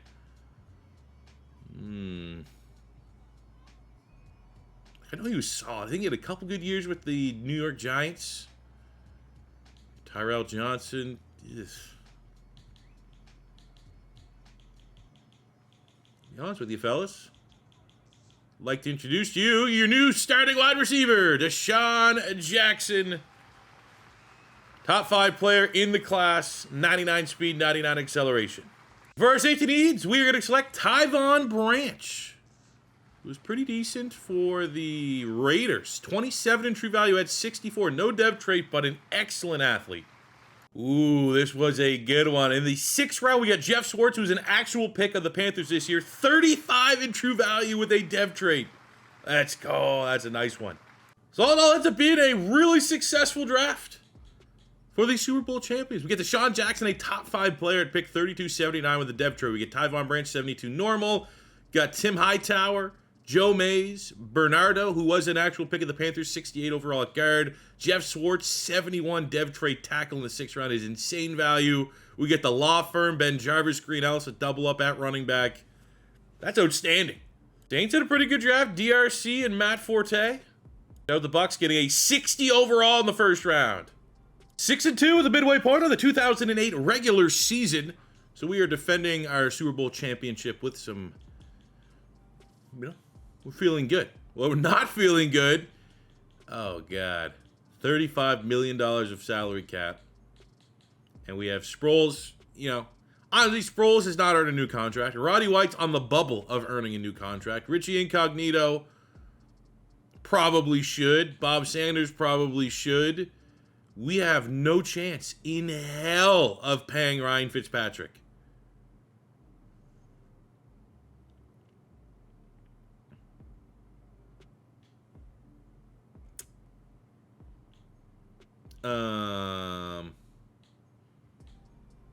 So I think the only move is to wait till the end of the season, see if the salary cap goes up and we can make that happen. Maybe we need to look at some roster decisions elsewhere. But that's not good. It's not ideal at all. So in what could be the final year before we have to go to another rebuild, depending on our salary cap situation, we do go 13-4. Not enough to be the 1 seed, but good enough to win the NFC South for the 2nd straight season. Look at the stats. Fitzpatrick fell off just a little bit, still playing like a fringe top 5 quarterback. Not maybe playing like a $400 million quarterback. Steve Smith was awesome. Deshaun Jackson, 900 yards, 5 touchdowns. Not a brutal start for a rookie. Defensively, Dan Morgan had a hell of a year. 153 tackles, 10 TFLs, 4.5 sacks, 3 picks. 20 sacks from Julius Peppers. Where's the rest of the pass rush gone? That's not ideal. Interception numbers. Ricky Manning led the team with 4. Did gather some hardwares. John Fox wins Coach of the Year. We have Defensive Player of the Year and Lineman of the Year going to Julius Peppers. And maybe, surprisingly, congrats, Dan Morgan, Linebacker of the Year. Well, we're going to need a playoff run. 13-4 against the 9-8 Commanders, who are pretty good defense. Top 3 defense in the NFL. Well, we are looking to defend our Super Bowl crown, and we are not going to crash and burn in the first round as we defeat them 24-21. Fitzpatrick does have the turnover, but 3 touchdowns. Good enough. Next round, Philadelphia Eagles, 12-5, led by Donovan McNabb. They have a very good offense, pretty decent defense. So I think we need to auto-upgrade our players here to make sure that we're bringing our best, and those are some considerable upgrades. 3 starters there, 2 on offense, none bigger than Fitzmagic. Can we get a little bit of magic to get back into the NFC Championship game? And we beat the brakes off the Eagles, 34-7. 4 touchdowns for Fitzpatrick, 4 sacks for Julius Peppers. That is a complete team effort. And we now meet the 1 seed, the Dante Culpepper, Sean Taylor, Dallas Clark-led Minnesota Vikings. Number 4 offense. Number 3 passing offense. Their defense. I mean, honestly, very similar teams. So, who wants it more? And I think us, with the experience, I haven't seen Minnesota go on a Super Bowl run. Haven't seen them go on deep playoff runs. I know for a fact that we can do it. We need to see it. Come on, baby. Back-to-back Super Bowls. And we did. It's ugly. 17-12. Fitzmagic, 2 touchdowns, does it himself on the ground as well. And that is back-to-back Super Bowl appearances. And about to be, hopefully, wins. Very ugly. Our defense stepped up when we needed to. We get the turnover. Run game sucks. Pass game, nothing great. But look what we got here. No, sacks. Brock Lesnar, let's go. 1 tackle, 1 sack. And the pick for Tim Jennings, our nickel. And we are back in the Super Bowl. We got the Miami Dolphins. That's a weird... You know what we did? We did a rebuild with Miami, 20-year rebuild. Go check that if you haven't seen it. It was pretty awesome. We get to relive what if, Nick Saban stayed there. What if they made the trade for Drew Brees? Had a lot of success. They got Phillip Rivers. They have the number 1 defense in the NFL. Let's see what else they got. How are they here? Rivers, Ricky Williams, Jason Taylor, Pat Surtain, James Harrison, Ty Law. Gotta lie, though. We should thoroughly kick the shit out of them. Now, obviously, we do not want this to be our final go of things here. But there's a shot that I can't find a way to navigate the salary cap and get Ryan Fitzpatrick, our X-Factor quarterback, potentially back-to-back Super Bowl quarterback, signed. Because we got Julius Peppers. So if this is our final hurrah, we're gonna appreciate the moment. If we get a score here, we're gonna come in. Let's come in and enjoy a drive. Next play the moment that I can get in on offense. Psych. Okay, just not gonna let me. All right, cool. Yeah. I mean, best team in the NFL, best roster in the NFL.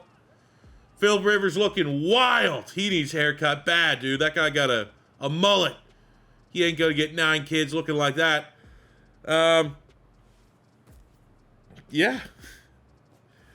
I wanted 2 Super Bowl wins, minimum in this rebuild. I didn't think we'd have 2 before the 2010s even started. But Ryan Fitzpatrick, we have to find a way to re-sign him. Even if it takes, I don't really want to restructure, because you restructure, that's how you get in salary cap hell.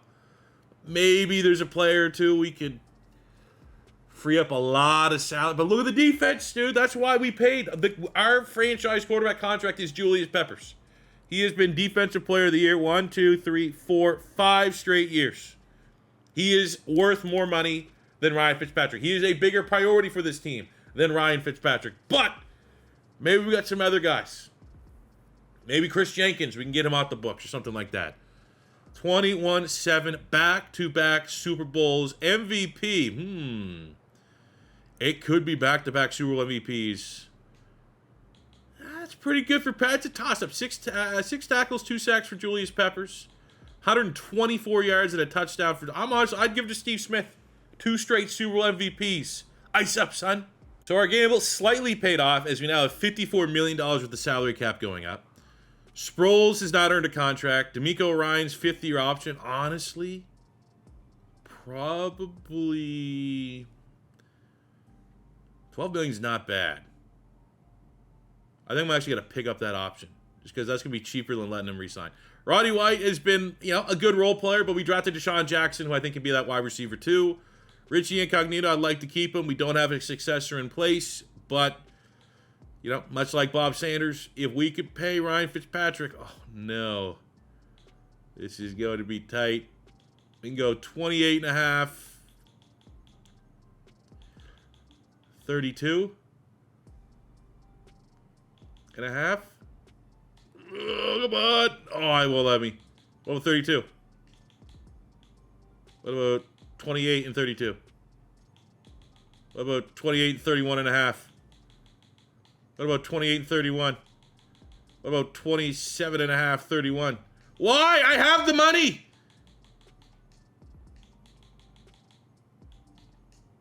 This is ridiculous. It's broken. Let me pay him. I have the money. Look at the cap. All right, to play this game. Had to hit him with the lowest offer I possibly can. I can't even franchise tag him. Dude. That's what we got to do. We're going to franchise tag him and find a way to clear that $11 million off the books. Actually, we don't. The salary cap didn't go up. It goes up at this point when you go from off re-sign to free agency 1. So we now have $20 million, which it wouldn't have mattered anyway. I wouldn't be able to bring back Richie Incognito or Bob Sanders. But at least now, on the franchise tag, we have a little bit of breather room. We could have a draft class. That does not really provide a lot more clarity for our roster because come contract negotiating time next season, I don't think we're going to have enough anyways. But at least it's going to give us one more year out of Ryan Fitzpatrick at minimum. But in the final mock draft of the 2009 draft, we got Matt Stafford going to the Cowboys, which is a little annoying. Very similar to like when Aaron Rodgers went to the Kansas City Chiefs, just overpowered playbook. Now they're getting an overpowered quarterback. This draft for the Panthers, they did not have a first-round pick. They had 2 seconds. They got Everett Brown. Pretty bad class, to be honest with you. The 7th round, they got Captain Munnerlyn at corner. So maybe I'll try and reunite that at some point, day 3. But for our team and our needs, we need a safety now to replace the outgoing Bob Sanders. We need a running back. I don't want to prioritize running back because we're not going to be a run team. Still wouldn't need like a nice running back. There's Everett Brown going at 22. I'm not going to go no Sean Marino, I'll tell you that right now. So for our team, running back, honestly, a backup quarterback. If a quarterback's BPA here, just the uncertainty of Ryan Fitzpatrick. I'm good with everything else. Skill positions, maybe a 3rd wide receiver, but I don't want to overpay for that. And I think we're good with Winieri as a starter there on the offensive line. Again, linebacker, we primarily play with 2 anyways, but with D'Amico Ryan's 5th-year option, not a long-term contract in place, linebacker could offer some value to the team. But we need a safety. So I'd say safety, linebacker, running back, wide receiver would be in our needs. So at pick 32 of the 2009 draft. Let's spit it out. Oh, Malcolm Jenkins. We currently have a leader for who I would like. What we got linebacker? Anything? Anything standing out? No, not really. What do we got at wide receiver? Percy Harvin. But if we wait, I'd be just as fine bringing Mike Wallace in as a 3. Not much if we wait too long. Edelman's way down there, but we won't be able to draft him. But yeah, if we can get, Mike Wallace in the 2nd round, I think I'd like that a little bit more. At running back, we have no Sean Marino. Ooh, LaShawn McCoy. That could make things interesting in the 2nd round. But I think with our loss, Malcolm Jenkins makes the most sense. He's bringing his versatility to our secondary. Top 10 player in the class. Let's go. And he got a face scan. Love seeing that. Sean McCoy just went. Oh, that's annoying. God damn it. Is anyone late? Arian Foster's there.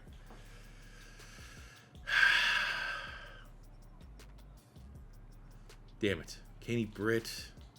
How much there? Wide receiver 3. We got a linebacker. Anything? Pretty much the same linebacker, same slop. That linebacker is on the board. Honestly, with the way things are going, I know the value's going to be there. Let's just get this one out of the way. Captain Marlin, probably going to be a top 100 player. 69th, and we get him at 64, so not a reach at all. No dev trait, but happy to bring him back to Carolina. So it ends up being, an all in all, not a super sexy draft. Captain Munderland and Malcolm Jenkins. I mean, two nice gets in the secondary, especially having to replace the X Factor Bob Sanders, getting Malcolm Jenkins in the first round. I'm going to be optimistic that's going to be at least something better than a star dev for his hidden dev. But as far as like finding a running back, finding a nice potential starter at quarterback, draft just didn't fall our way. And that's what happens when you're picking at 32. Around the division, Falcons probably had the best draft. Britton, Jarvis Bird, and Jason McCourty. So those are probably some high dev trade players in the secondary. So the midway point of 2009, our year 8 season, with all of that we did lose. Kind of expected that we weren't going to be juggernauts this season. The worst rushing offense, but that's honestly not too far off base of where we have been when we had a great running back in Darren Sproles. So the big concern for me is the defense. Passing offense kind of in line, but the defense has fallen off, unfortunately. And they need to bounce back for the second half of this season if we want to look to defend our Super Bowl crown. Contracts, $105 million. We got some interesting names. Dan Morgan, Steve Smith, Fitzpatrick. I honestly think in this context, you kind of have to look at the quarterback. 6 years, 300. He wants more. Why is he so greedy? Okay, I'm going to get Steve Smith locked in. Legend. And it's going to be another one of those seasons, though. Even if I do get the contract with Fitzpatrick, probably going to be around $10 million of cap. Even if it goes up, no chance I'm bringing back Morgan. No chance I can bring back Jenkins. No chance I can bring back Jennings. Got a big interception in the playoff run last year. So it's still going to be addition, but ultimately the subtractions are going to be bigger than the additions like this last offseason. We are getting dangerously close. This is my third time coming back to the table, Fitzpatrick. For him to just, I'm leaving. That is strike number 4. I was kind of like, who are the quarterbacks this year? Not a good year to remind Panther fans of the quarterbacks. It's the Jimmy Clausen year. Now, Tebow, we got Bradford. I could live with either one of those, but this is such, oh man. I kind of thought like, oh, we'll get Ryan Fitzpatrick as our quarterback, and, you know, he could just be a good role player for us. That's strike 5. How many more is he going to give us? I got to get him for the least amount possible. So I got to min-max just by going up slightly, with a very big chance of us getting burned and him wanting to leave again. There's no way we could afford a second straight franchise tag, you know, kind of like the Commanders did with Kirk Cousins back in the day. We're on strike 7 with Ryan Fitzpatrick. Strike 8. He's only playing lights out, like another player of the week. He's got 2 of them already during this contract negotiation period. We have to, but also we got to make the budget make sense. That's strike 9. On the 10th try. It's about $1 million more than I wanted to pay. But when you have a 97 X Factor, 2-time Super Bowl champion quarterback, not only that, 2 times in a row. Like we were looking for number 3. You gotta pay. You gotta. And we go 13-4. Glad we played him. 1 seed, number 1 passing offense in the NFL. Fitzpatrick, 1st in yards, 2nd in touchdowns. Run game. I mean, that's how we're gonna have to make ends meet a little bit. I just think we can never pay a running back. Deshaun Jackson, Steve Smith, great 1-2 punch. Chris Cooley almost 1,000 yards. Killing it. Defense. Dan Morgan in his final year, killing it. Julius Peppers just broke his own sack record. Had 25. Now he got 26. Charles Johnson giving us 9.5. That's good complimentary play. Ricky Manning leading the team with 3 picks. Fitzpatrick runner-up for MVP for the 2nd time in his career. John Fox gets his 3rd straight Coach of the Year award. And our only other award winner, we get both D lineman and Defensive Player of the Year for Julius Peppers. But his record's actually no longer his, as Robert Mathis on the Texans, 32 sacks. What? We start our Super Bowl defend tour in the divisional round against the 10-7 Saints. Nice little divisional matchup. Like to think that we could quickly dispose of them. I can't remember the last time we lost to the Saints. And we do, 38-28 with Fitzpatrick, 4 touchdowns. We got Reed Doughty. He would be our off the bench safety. Very surprising stat line there. And we're going to have to go through the division as we get the 12-5 Michael Vick-led Falcons, who had 50 touchdowns. Super Bowl on the line. 3rd straight Super Bowl for the Panthers. Oh, no.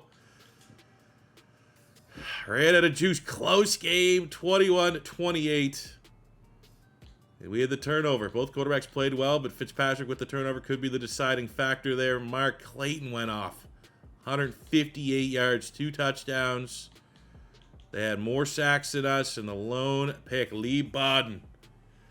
Damn. We're going to start the offseason by accepting the 5th-year option of Ryan Kalil, because I just don't think we're going to have enough salary cap to pay the contract extension, which likely is going to be more than $11 million per year. Dan Morgan, who's been awesome for us. Can't afford you. Chris Jenkins, can't afford you. Best of luck. All 3 of you guys. Look at our lineup as we head into the draft. Running back, always an interesting potential need. We could probably still get by with Schwartz playing one of these guard spots. He's versatile. I played a little bit of guard tackle, so that's always decent. Chris Cooley up to superstar. They're like running back. If wide receivers BPA. The defense, though, is where we lost bodies. We lost our nickel. We have Tremaine McBride, who maybe at 75, coming off the rookie campaign, could do something about it. The D-tackle room, led by Brock Lesnar, 70 overall. He's already regressing. So we need D-tackle help. We need another linebacker. I think we're going to have to invest heavily. Ooh, Ricky Manning, man, up to an X factor. Very weird development cycle for him, but as unjust or not as it may have been, we will take it. But at the final 2010 mock draft, we got Bradford going to the Patriots and Ndamukong Suh way up there. This was a draft class for the Panthers where no first-round pick. I need to almost figure out why they don't have those first-round picks. Because this is back-to-back years, no first-round picks. This year they got Jimmy Clausen in the 2nd round, Brandon LaFell in the 3rd. Armani Edwards was there, but ultimately not a particularly great class. They got Greg Hardy. He doesn't deserve any shine in the video. So looking at who's going where, we are currently projecting at C.J. Spiller, Clemson. Now, running back, I don't think I can, in good faith, draft a running back, but if the rest of the board sucks, I can live with having a little redemption out of C.J. Spiller, kind of a what-if at that running back spot. Such a big-time athlete. Fortunately, I think it was injuries. Kind of hurt him a little bit. So we're on the board at pick 30 in the 1st round. We know our primary needs. We got Spiller. We got Tom. Goodyear needs safeties or running backs, which we just don't value those positions. But if we pass on running back there, I mean, it's not much late. We need a 3rd wide receiver. We have Emmanuel Sanders, Eric Decker, Antonio Brown's in this class. I think we play with fire a little bit and see if we can wait and get a value at wide receiver. We could use guard if guard's BPA. You got Zane Beatles there. Mike Upati's probably actually a pretty good pick, all things considered. 1st round. He's probably lead dog right now for us. But our big need is at D-tackle. That's where you'd love. We got Brian Price, Pink Slips fame. Geno Atkins. What we had 60. We'd have to maybe get him in the 2nd round if he's still there. Linebacker, Koamisi, Butler, Sean Lee. We've used Sean Lee not too long ago in a rebuild. Damn. Okay.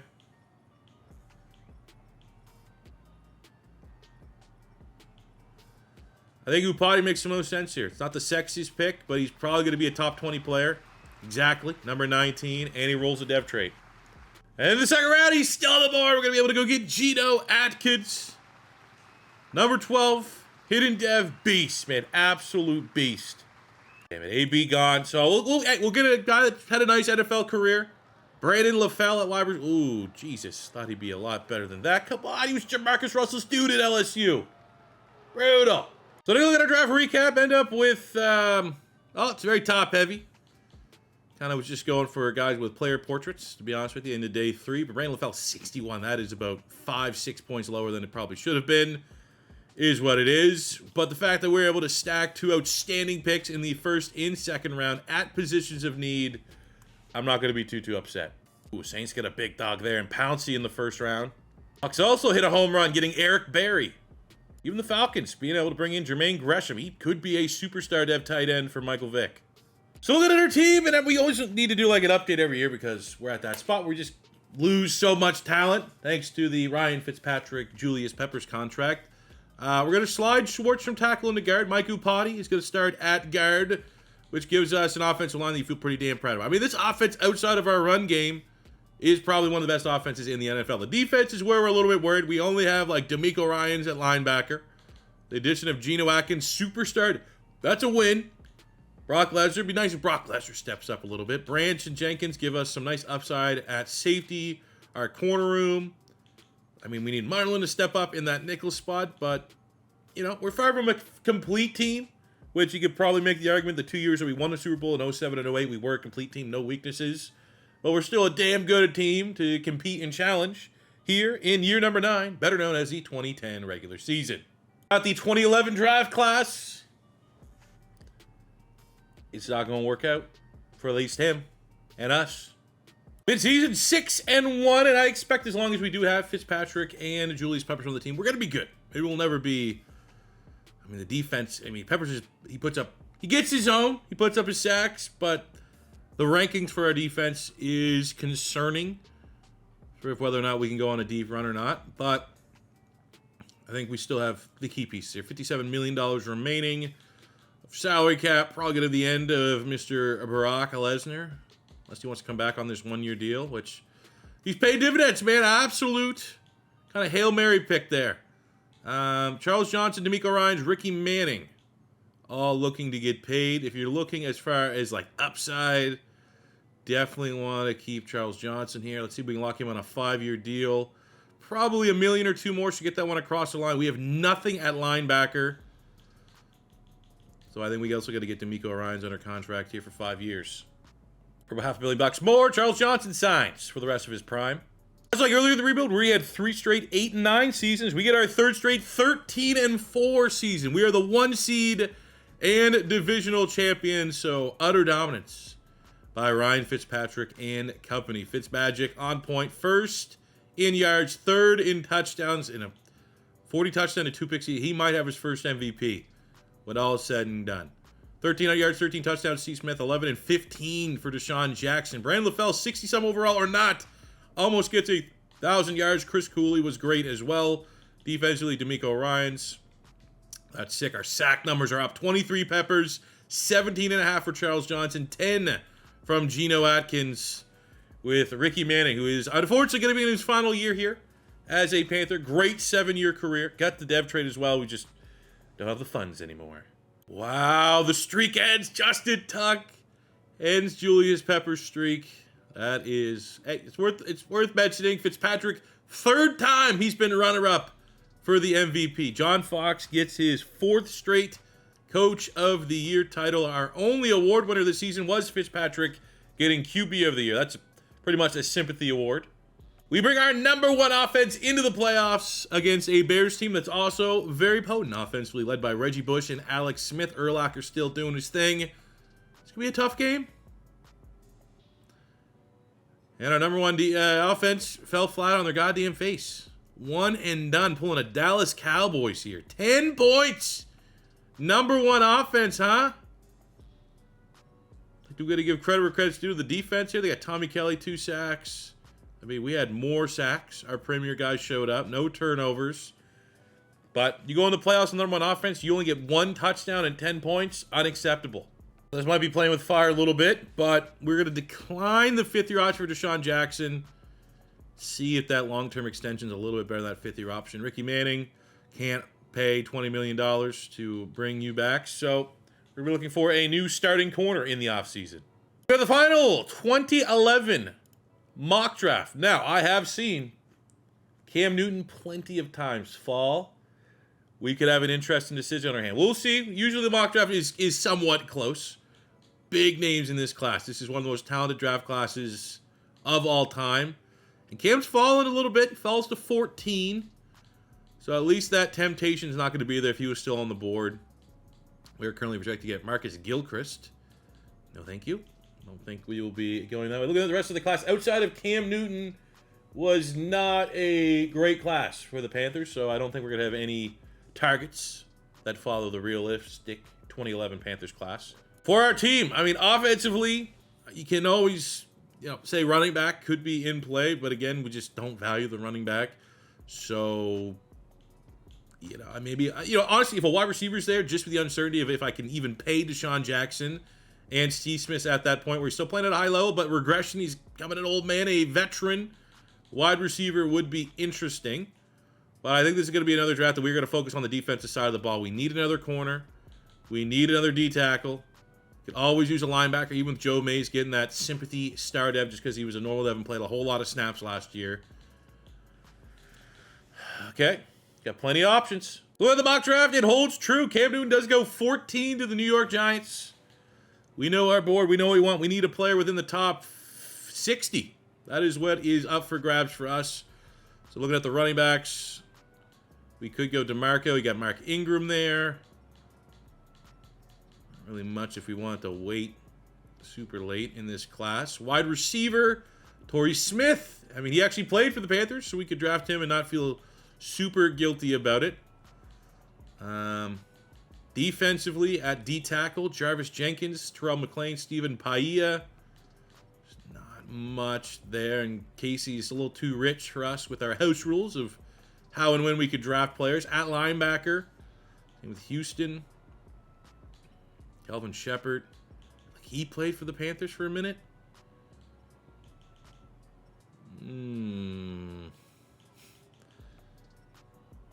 Corner? God damn it, dude. This is not great. I mean, we could get Mo Wilkerson and play him at D tackle. At 6'4", 315, he'd very much be a D tackle in our scheme. Or Torrey Smith. We'll get Wilkerson and make him D tackle. Interior pass rusher. 24 in true value. If not, I was probably going to try to trade that pick and get another first rounder next year.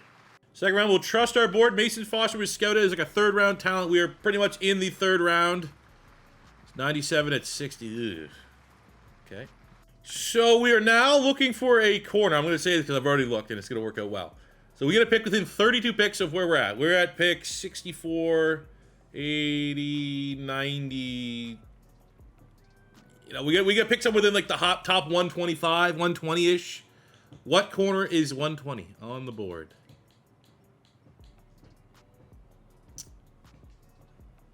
Yep. Perfect roll. Perfect freaking roll. Richard Sherman, you are a Carolina Panther. Number 16 in true value at 92. Take a look at our draft recap. We got Mo Wilkerson. I'll keep him at DN. I'm not going to cheese his position. I'm going to play him at interior pass rusher. 74 with a dev trait. Foster, 67, not a great pick. But getting Sherman in the third round, probably our best value pick of the rebuild. 75 with a dev trait. Rest of the picks, not ideal. But two key starters on the defensive side of the ball. It's a great get. Ooh, Saints. Annoying draft. Getting both Kerrigan and Colin Kaepernick. Sick. Not only the Bucs still have old man Peyton Manning, they just got J.J. Watt. Not as dominant midseason, 4-3. And everything's kind of, offense is not on point. Defense is still nothing special. So slightly concerned. Now, $94 million of available money. A lot of starters. If Jordan Gross a tackle, he's interested, so we should be able to get him on a 2-year, which we do. We have Asante Samuel. That's a lot for 1 year. Branch at safety hasn't really done a whole lot. Chris Cooley at tight end. That's a lot for a 29-year-old. Jeff Schwartz, that is an easy contract. 5 years, done. We got Ryan Khalil at center. 4 years, 68. Keep the old... okay. Well, Mr. Deshaun Jackson, 5 year, 183. Done. We should be able to get Khalil across the line, but even then, our salary cap's going to be in salary cap hell, and we can't afford Chris Cooley, superstar tight end, Tyvon Branch, 24, 85 star dev, Asante Samuel, our corner, 195, and of course, Brock Lesnar. So we are showing cracks in our armor. We fall off and it's the kind of natural sign of regression, I think, for our team. Just the amount of talent we've been losing. 10-7 it checks out. We finished with a top 10 passing offense, top 5 rushing defense, almost top 10 defense overall. But pretty significant regression from Ryan Fitzpatrick. 4,400 yards ain't too bad, but only 30 touchdowns is not almost $400 million quarterback play. Run game is our run game. Fitzpatrick had 10 rushing touchdowns out of nowhere. So he did have a 40 bomb. Interesting. 1,300 yards, 9 touchdowns, Steve Smith. 900 yards, 10 touchdowns for Sean Jackson. Not a great return on investment there. Defensively, D'Amico Ryans, tackle machine, 19 sacks on 16 TFLs for Pepplers, 12 sacks for Charles Johnson, 6 from Geno Atkins. Will Wilkerson, not exactly what you'd like to see out of your first-round pick. 4 picks, Asante Samuel. That was going to be his final year as a Panther. So looking at that, this Peppers is well over 200 sacks. 26 picks for Asante Samuel his whole year. That ain't too shabby. Looking at the yearly awards, we only had 1 award winner, and that is, of course, as you know, it is Mr. Julius Peppers, winning both D lineman and defensive player of the year. For Julius Peppers, he is, just to reiterate how damn good he is, the all-time leader in career sacks with 210. First round of the playoffs, I believe that's the same team we played last year, the Chicago Bears, 12-5. Reggie Bush, Alex Smith, we know who they got, they know who we got. Fuck. I'm starting to feel like time goes on that we should have let. Maybe not shouldn't have paid the price that Fitzpatrick wanted. And I say that as he has 40 freaking touchdowns, but that interception, probably the difference maker in this. Our run game kind of butt cheeks. Our defense didn't dominate. Yeah, that's a 1-score loss right there, if I've ever seen one. I'll make you this promise. I will trade up in this year. Because there's a name, probably the most famous Carolina Panther ever. I'm going to find a way to trade. I'm going to save the Saints from drafting a bust. I'm going to do them a favor. But I'm also going to skip pick by pick by pick. Because if Luke Kuechly ends up going like 5, 6, 7, which sometimes the mock drafts will lie to you, I don't want to commit that much. But I will get probably the greatest. Is he? Is he the great? Put that in the comments. Is Luke Kuechly the greatest Panther of all time? It's going to cost me to move up about 10 spots. Our second-round pick this year and our second-round pick next year, which is, our roster is not in a great spot right now. I need those picks. But I will forever be upset if I wasn't able to make this pairing happen again. More so than Cam Newton, because at least we have Fitzpatrick. Luke Kuechly. Welcome back. So the third-round pick, just to remind you where our roster is at, we do not have a starting tight end. Our starting running backs is 65. Defensively, we do not have a starting strong safety. Our linebacking core, looks good now on paper. Probably need another corner, but desperately need a tight end because tight ends thrive. And like Chris Cooley was getting 700, 800 yards. So let's see what we have at pick 19. Knowing those positions, running back, tight end. What do we got? Tight end, Michael Ignew, Ladarius Green. God damn it. You can get Brad Smelly. Ladarius Green was a fun Madden guy. He was like 6'6" and had high 80 speed. Make sure we're not passing over like a clear, good running back. Lamar Miller or Alfred Morris, third round could make some sense. Defensively at safety, nothing too much there. You have George Oloka. He does have a dev trade, I'm pretty sure. We'll go with George Oloka there. 49, top 50 player with a dev. Let's go. And looking at our draft recap, we get to get Luke Kuechly, 83 overall. That'll do. George Oloka with a dev trade. Missed out on. Josh Norman was in this class for the Panthers. Unable to get him. We got Chris Rain at running back because he has 95 speed. Tight end is fast as well in Agnew, but he's a 59 overall. We might not make the playoffs next year. As a team, as we start year 11, ignore the running back and tight end, and the rest of the offense looks pretty promising, but we got to appreciate we're pretty much near the end of Steve Smith's peak and prime here, but he's still been able to give us a reliable 1,000 yards, which is nice. Look, seeing Luke Kuechly back there. We got George Aloka. So happy with the rookie starters that we're able to bring in. Maybe a little worried about the depth at corner. But for the most part, I'm very satisfied with that defense. And all I can say is thank God injuries aren't on because we have zero depth. Contract negotiations. This is what we were. We only have $13 million. And unfortunately, I'm going to say it's unfortunately for the rest of my team because I will, at the offseason, even if I have to franchise tag him for one more year and then get rid of other players, he is going to retire a Panther. I promise you. Almost one of those, it doesn't matter. We don't have a tight end or a running back or depth. We still go 13-4. Having a tiebreaker over the 13-4 Falcons, so that's nice. Not good enough to be the 1 seed. That goes to the Green Bay Packers. But look at that. Top 5 offense, top 5 defense. We're back on top. We got Fitzmagic. Got Steve Smith killing it. Beauty. 40 bomb from Fitzpatrick on 4,800 yards. He also threw another 6 rushing touchdowns. Had to step up, give him the state of our running back room. Steve Smith, Deshaun Jackson over 1,000 yards, but 1,500 yards, over 100 catches, 20 touchdowns for the veteran. That's great to see. Look at that. Even Agnew able to step in. Defensively, Luke Kuechly. Oh, there you go. That's what you want to see out of a rookie that we probably shouldn't have got, but I got anyways. Julius Peppers with 28 sacks. That's a career best at 10. That's why we got to bring him back at all costs. 14 sacks, Charles Johnson. 14 from Geno Atkins. 5 picks, Richard Sherman. 4 from Luke. 2 from Aloka. So 6 picks right there from our rookie class. Crushing it. And it is the 4th time Ryan Fitzpatrick has been runner-up for MVP. Another Coach of the Year award for John Fox. We have Defensive Player of the Year, Defensive Lineman of the Year going to Julius Peppers. Defensive Rookie of the Year, runaway candidate in Luke Kuechly. And we have DB of the Year going to Richard Sherman.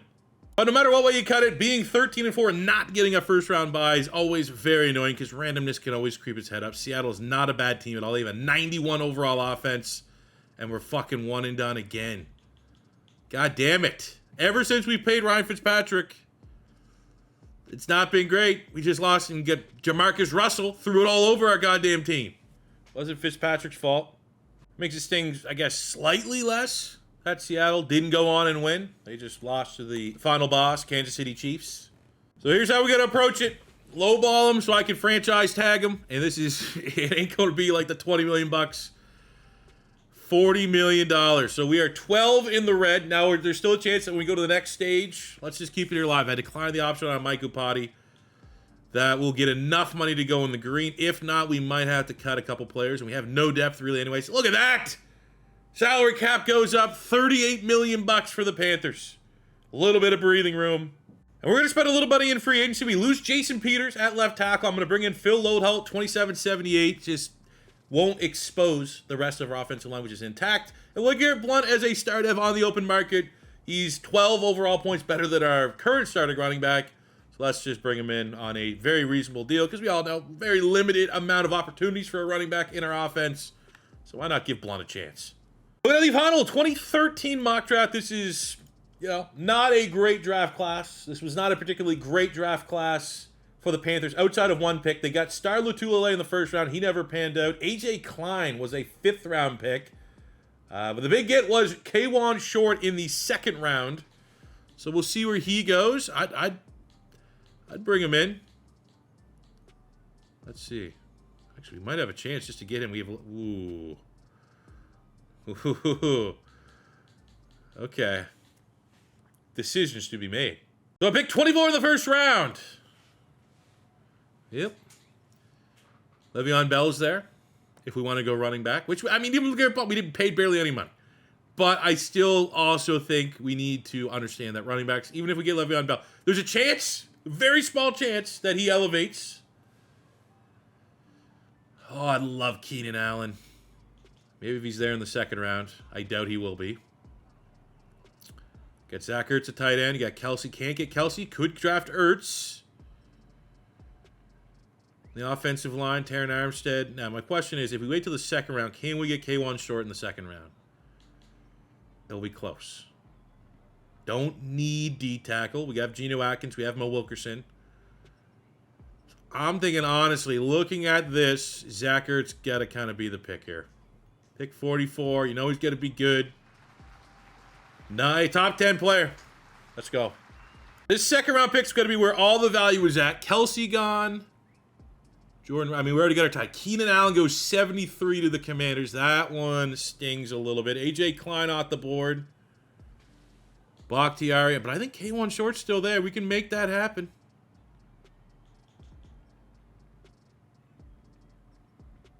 Sure there's no safeties? No. We get a corner. Not much there. Oh, he is gone. He went in the first. No. Shit. Okay, just give me a sec. Back to the drawing board.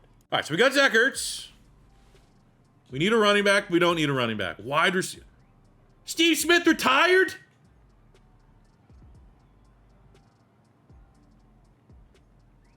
No way he didn't. I looked at the retirement thing. No way. The very rare stage 2 retirement for Steve Smith. I can't even go. I mean, we can and can't.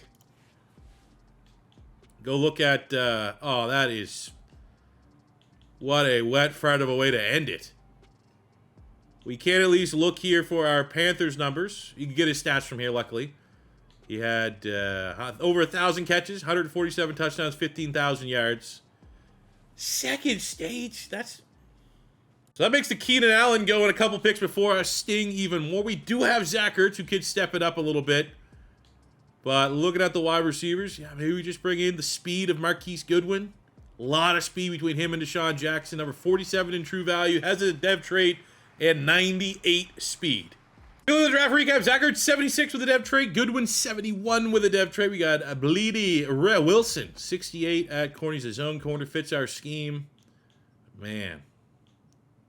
Steve Smith, second stage of free agency. What is that about? I was like, oh, Saints didn't have a great draft. And then it's like, oh, okay, cool, great. That's cool to be in the division. Falcons also had a decent class, getting Sheldon Richardson and Bobby Trees. So our team going into year 12 looks a little bit different. We have Blunt and Loadhelt on the offense. Zach Ertz going to start at tight end. I'm also going to go with the risky play. I'm putting him at slot. Ertz will be our slot because Agnew got 700 yards last year, so he can thrive at tight end. Ertz in the slot, Goodwin, and the Jacks for speed. Defensively, I actually had to hit the open market. I signed Sherrick McManus at corner because we just can't have 60s corners outside of Richard Sherman, who is an X Factor, which is excellent. Geno Atkins at X Factor. Luke Kuechly as an X Factor. So we have a lot of talent, and hopefully we can get a contract extension for Julius Peppers at the end of the season. 5-2 in midseason's not bad, even though our offense is 25th and our defense is mid-tier. We have $57 million. Where is he?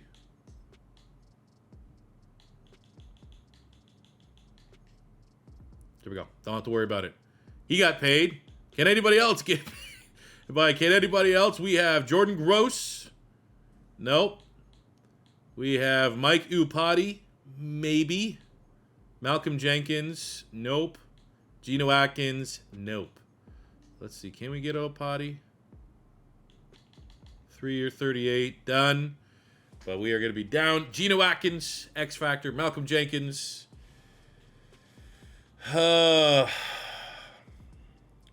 Victim of success.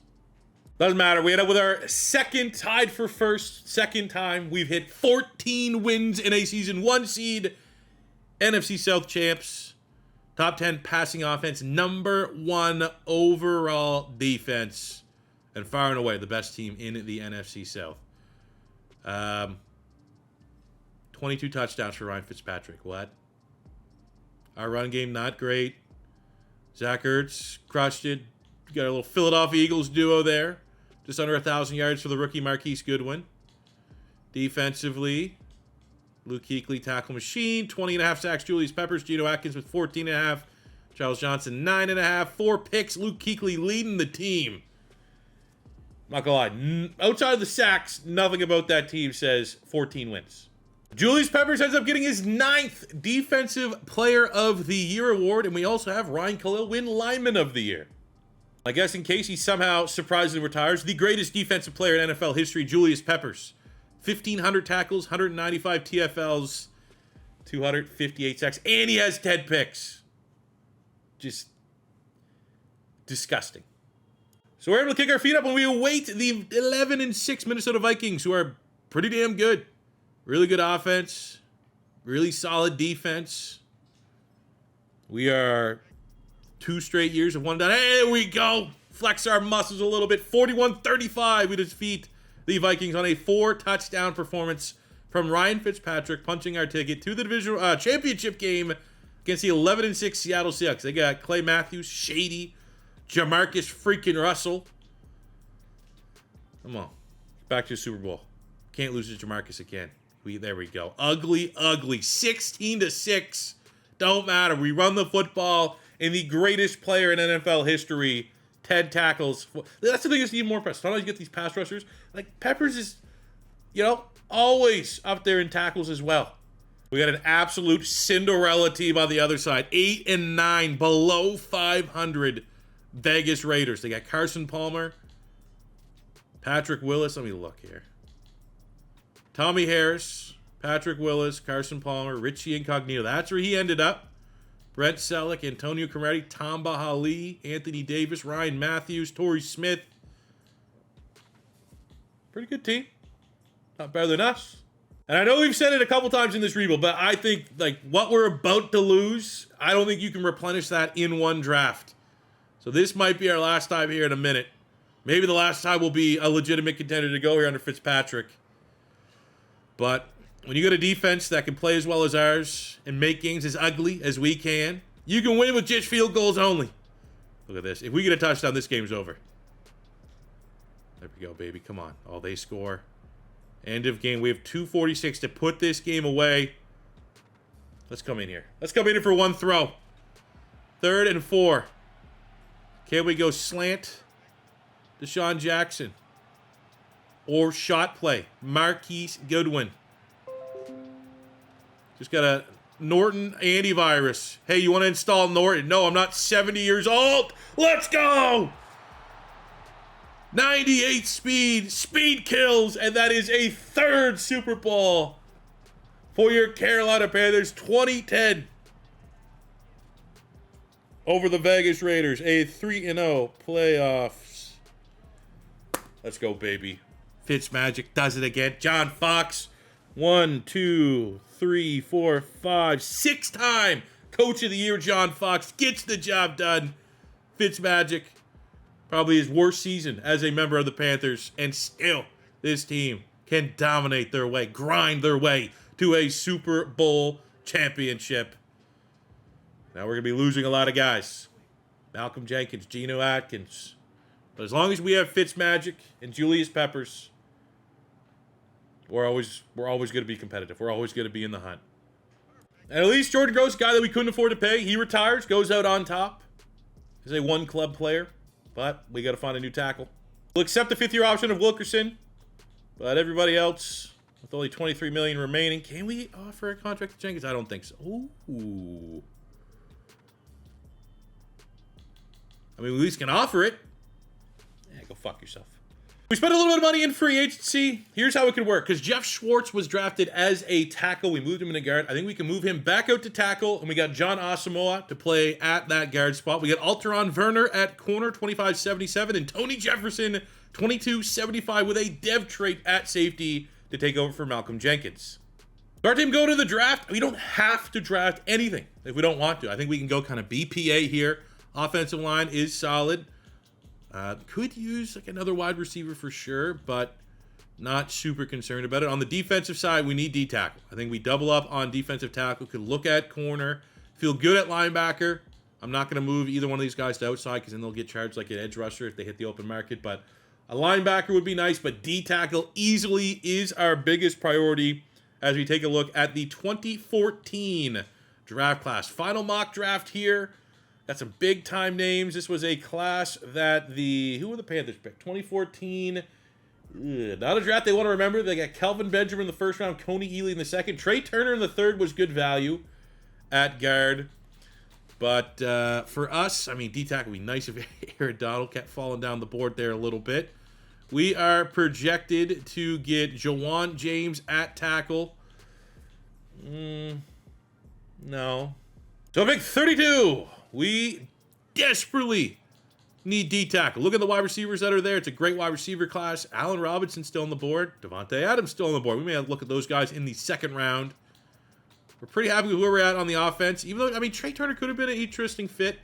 If we knew he was going to be on the board, maybe we didn't have to pay John Asamoah. But we need D-line. Now, if there's a bigger D, we could always move, Wilkerson full-time into D tackle, which I think is what we're going to have to do.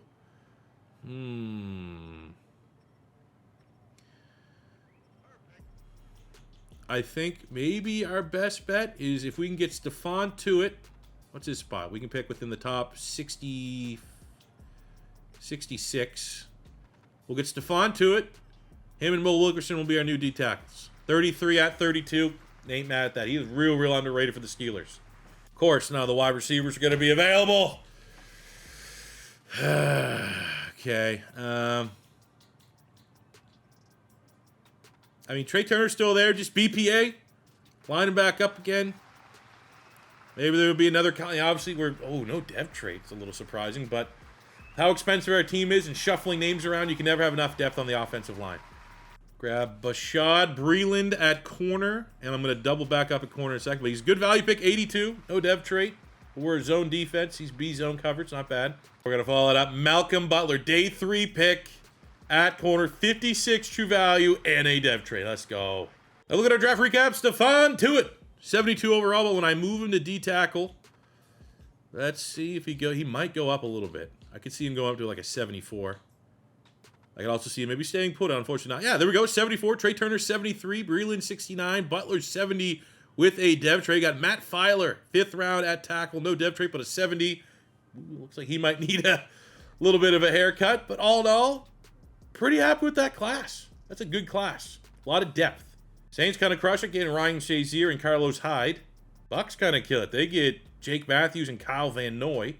It was only a matter of time until all of the talent that we've seen leave the building, because we can't afford to keep them, come back to bite us in the ass. We are at midway point of the year 13, 2014 season, 2-5, sitting at the bottom. It's not ideal. We did just have a player of the week. Guess who it was? Mr. Peppers. 12 tackles, 3 sacks, historic run. And now we are in the red with no way, shape, or form to pay Richard Sherman or Phil Loadholt, our starting tackle.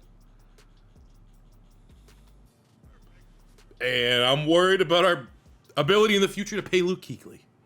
That all checks out, man. Good enough and or not bad enough to get a good draft pick. And not good enough to make the playoffs. You go 8-9. I mean, Fitzpatrick was, decent. 4,400 yards, 32 touchdowns. Ertz went over 1,000 yards. Goodwin over 1,000 yards. Deshaun, I don't know why Deshaun's our third passing option. I think that probably is a reason to explain some of our limited success. Over 100 tackles for Luke Kuechly. We got 17.5 sacks from Mr. Julius Peppers, 13.5 from Charles Johnson, 9.5 from Mo Wilkerson at D tackle, with Sherman, who we can't afford to pay, leading the team with 2 picks. Damn, that's how you know the tides are turning as well, when you got to look way down the list to find out where Julius Peppers is on the Defensive Player of the Year voting. Just in case he retires, an update of where he is at. Just under 1,600 total tackles. I'd love to see him find a way to get 300 sacks. The hope and the prayer, I was hoping we'd have a lot more available salary cap. We are going to pick up the 5th year option for Luke Kuechly because he's probably going to cost more per year than 16.6. But there's just no way that we can afford to keep Richard Sherman. The 2015 NFL Draft. We have a decent pick. It's been a minute since we have a decent pick. It was a good draft for the Panthers in real life. They got Shaq Thompson in this class. Devin Funchess, who's maybe kind of more of a polarizing player in this class. For where we're picking, should be in a decent enough. Well, we could, oddly enough, get Shaq Thompson. I didn't focus scout him. I'd honestly like to probably invest elsewhere with D'Amico Ryans and Luke Kuechly at linebacker. Being optimistic we can re-sign Luke Kuechly. It's not going to be a position of need. But at a roster where we should go versus Shaq Thompson, we need a right tackle. Defensively, could use a defensive tackle, but again, we just kind of, I think Wilkerson is surviving. He's borderline thriving at that D tackle spot. So we kind of view the depth chart like that. Corner. I mean, Richard Sherman leaving the building. That'd be a big get if we can get a good corner to follow to us at the midway of the first round. So we'll remember this if we need a quarterback. Mariota, Jameis Winston. Certainly interesting, to say the least, options. Left tackle, Andrews Pete. Right tackle, DJ Humphries. Rob Havenstein's also there. So we have options. That wouldn't be terrible selections at that spot. What about a corner? We have, well, there you go.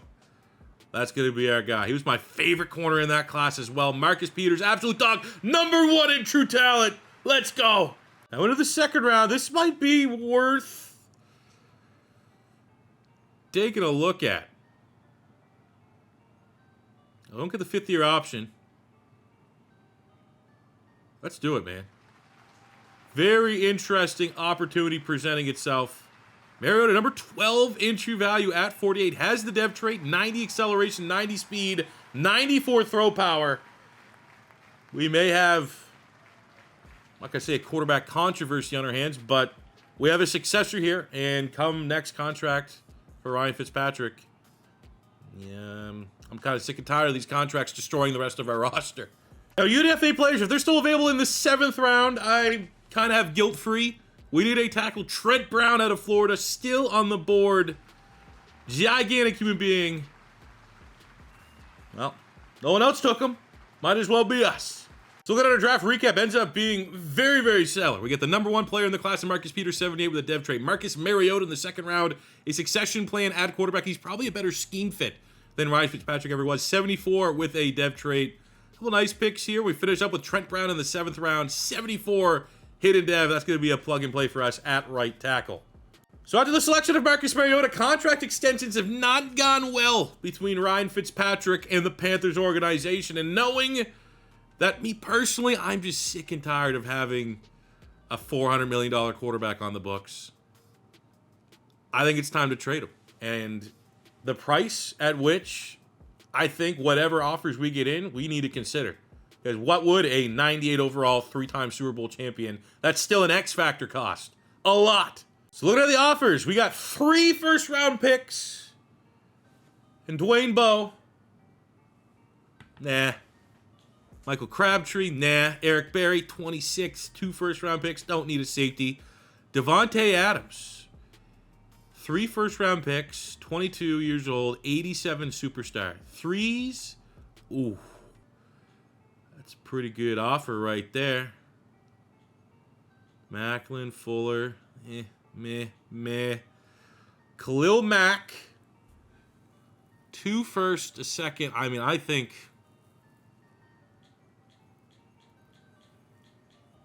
this is a huge gamble. We could probably run it back Fitzpatrick another 3 years, maybe win another Super Bowl. But I think if the Cardinals are that desperate,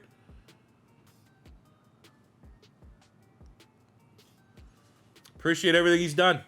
Ryan Fitzpatrick leaves the Carolina Panthers as the all-time leader in passing yards with 46,000 and passing touchdowns with over 350. But it is time to usher in a new era, and that is the Marcus Mariota. That's not only the Marcus Mariota. That's an era now that we have 400, well, not 400, but probably about an extra $40 million to keep some of our talent. We also have accumulated an insane amount of draft picks for the next couple of years of this rebuild, which I view those draft picks as insurance, because it's not a given that Marcus Mariota pans out. However, hidden dev trait with the intangibles, with the physical attributes, I will be very, very surprised if he does not become a very special player for us, and we have all that extra draft capital.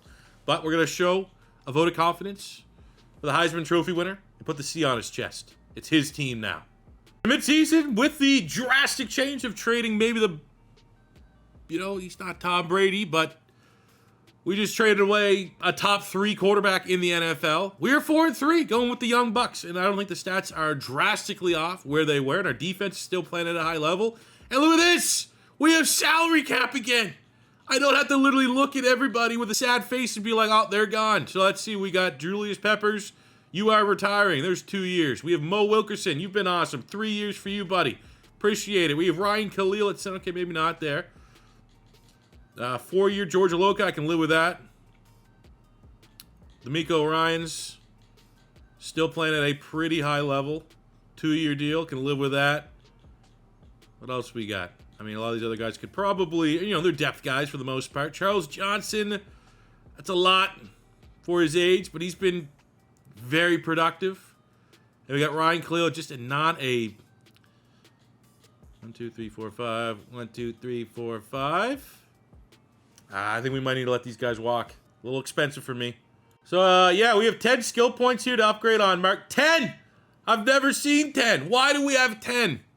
Well, we were 4-3. We go 13-4.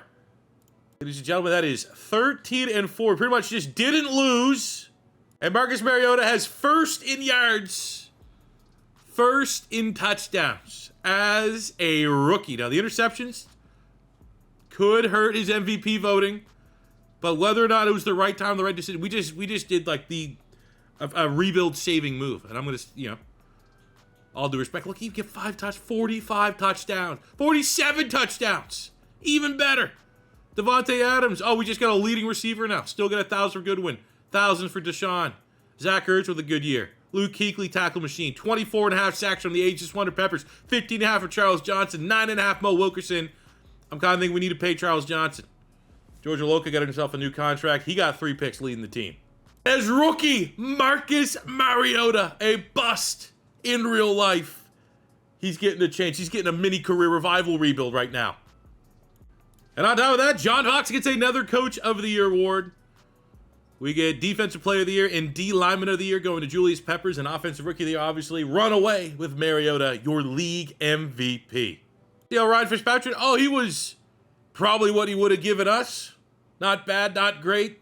Here's my only worries. We do not have a lot of experience. I would trust Ryan Fitzpatrick more in this spot going into the playoffs. Gonna go on a long run. Wildcard didn't get the first round bye. We get the Bears. And we're able to get past them in a close matchup, 28-23. Mariota, blemish with the interception. A little bit of rookie first playoff game jitters, but he threw in the rushing touchdown there. 3 touchdowns. Easy does it. And we are into the divisional round against the 4-seed Philadelphia Eagles at 11-6. Very good for them. Offense and defense, top 5, top 10. Great test for Mariota. No, not really. Just breezing on by. 5 touchdowns. Let's go. And your Carolina Panthers are in the NFC Championship game with a rookie quarterback. Maybe the best rookie quarterback. We're getting ready to go up, though. Not much more of a challenge. The number 1 defense in the NFL. Super Bowl on the line. Damn it. It's not his fault of that. Mariota with 4 touchdowns in the game. Had 2 picks, though, so a very potent offensive performance. Good and bad. 1 score, 31. We'll be back. This is what we're getting as a rookie. We'll be back. Cut down on those turnovers. That game's not even close. Just in case he retires, legendary stat line. Julius Peppers, just under 1,700 tackles, but he got his 300 career sacks. I think we need to respect what Charles Johnson's been able to do. I'm going to try to bring him back. Unless he hits us with this Steve Smith wave 2 of retiring, we should get at least another year to Julius Peppers. It is absolutely insane. Mariota started as a 74 star dev, and he ends his season as a 92 superstar X Factor. That on top of the fact that we have Davante Adams as a long-term wide receiver 1, and we got 3 extra first round and then 2nd round picks. We are going to be able to keep this team. We're getting a dynasty. We are ending this with a dynasty. Anything less is an utter failure. And we hit him with a huge offer. What's the franchise tag on that? $30 million bucks? Done. Done. We go into the draft with 2 firsts, 2 seconds, and a 3rd. The mock draft has the good guys. It's a great draft class. I will say the one thing I won't do, because now it looks like the robbery of a century with the trade. I will not trade those firsts to move up. I think it'll make the most sense to keep our first. And I'm not going to say necessarily the most sense, because it can also work out just by staying where we're at and getting, kind of BPA. But like it is sitting right now, I could easily trade both those firsts and come up and get a Bosa, a Jalen Ramsey, But we'll play the board as it comes and keep our picks where we're at. Won't abuse it anymore. I will say, going into the draft, a natural center would be interesting. Running back, just to kind of complete the offense. Defensively, D'Amico's starting to show signs of aging, so just kind of injecting some youth. Another corner wouldn't be bad. Now, this draft for the Panthers in real life was a mixed bag. They got James Bradbury, who, made All-Pro for my Philadelphia Eagles. Was pretty solid back in the day. What do we got at running backs? Derrick Henry. Oh, we can't with the house rules. 32, 48. You got to take someone within the top 48 picks. Now, if Derrick Henry's there a little bit later. We got some interesting wide receivers. Michael Thomas. Ooh, what's our tackle situation? We got the old gas mask over there. We need a center. We got Ryan Kelly. Because we have our picks, we'll take the center. Oh, what the fuck? This game just robbed me out of a good pick. Everything said he was going to be good. First round talent, and he's 60-something. Like, there's no way. He should be top 30. I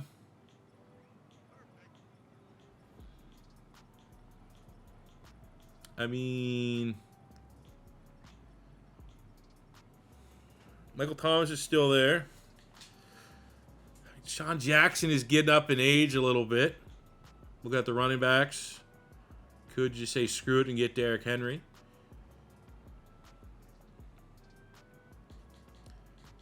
Or, I mean, we do need corner help, and we never use running backs. So, like, if James Bradbury is good, it'll be more for the team than if Derrick Henry is good.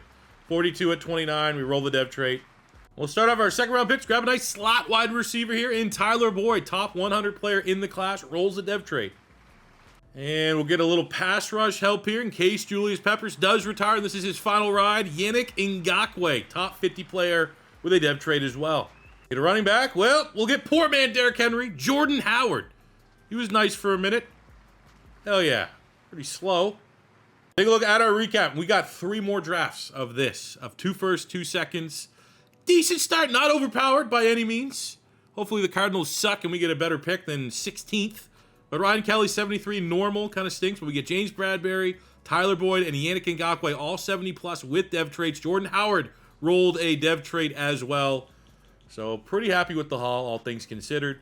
And I guess, you know, as far as like making it not fun, I suppose if I literally just got all 80 dev trait players, something like that, would be kind of crazy. I think we had a respectable, not too crazy overpowered haul.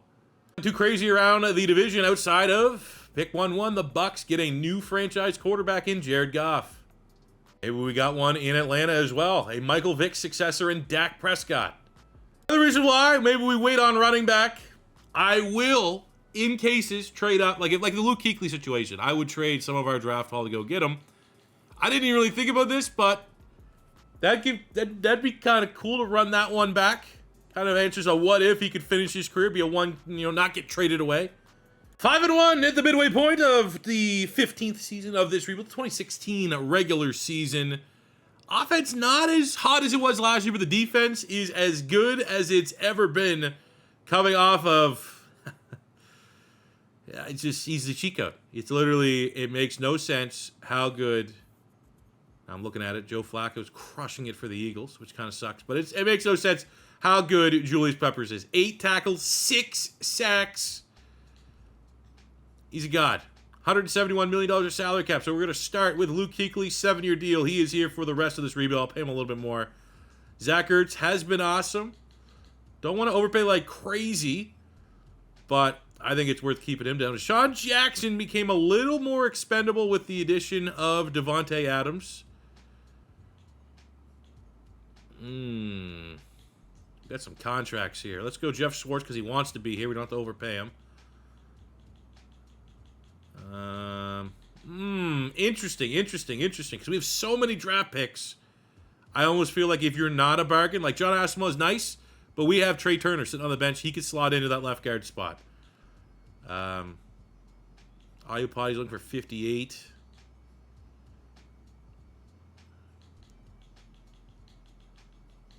I mean, we're also operating on the rookie contract.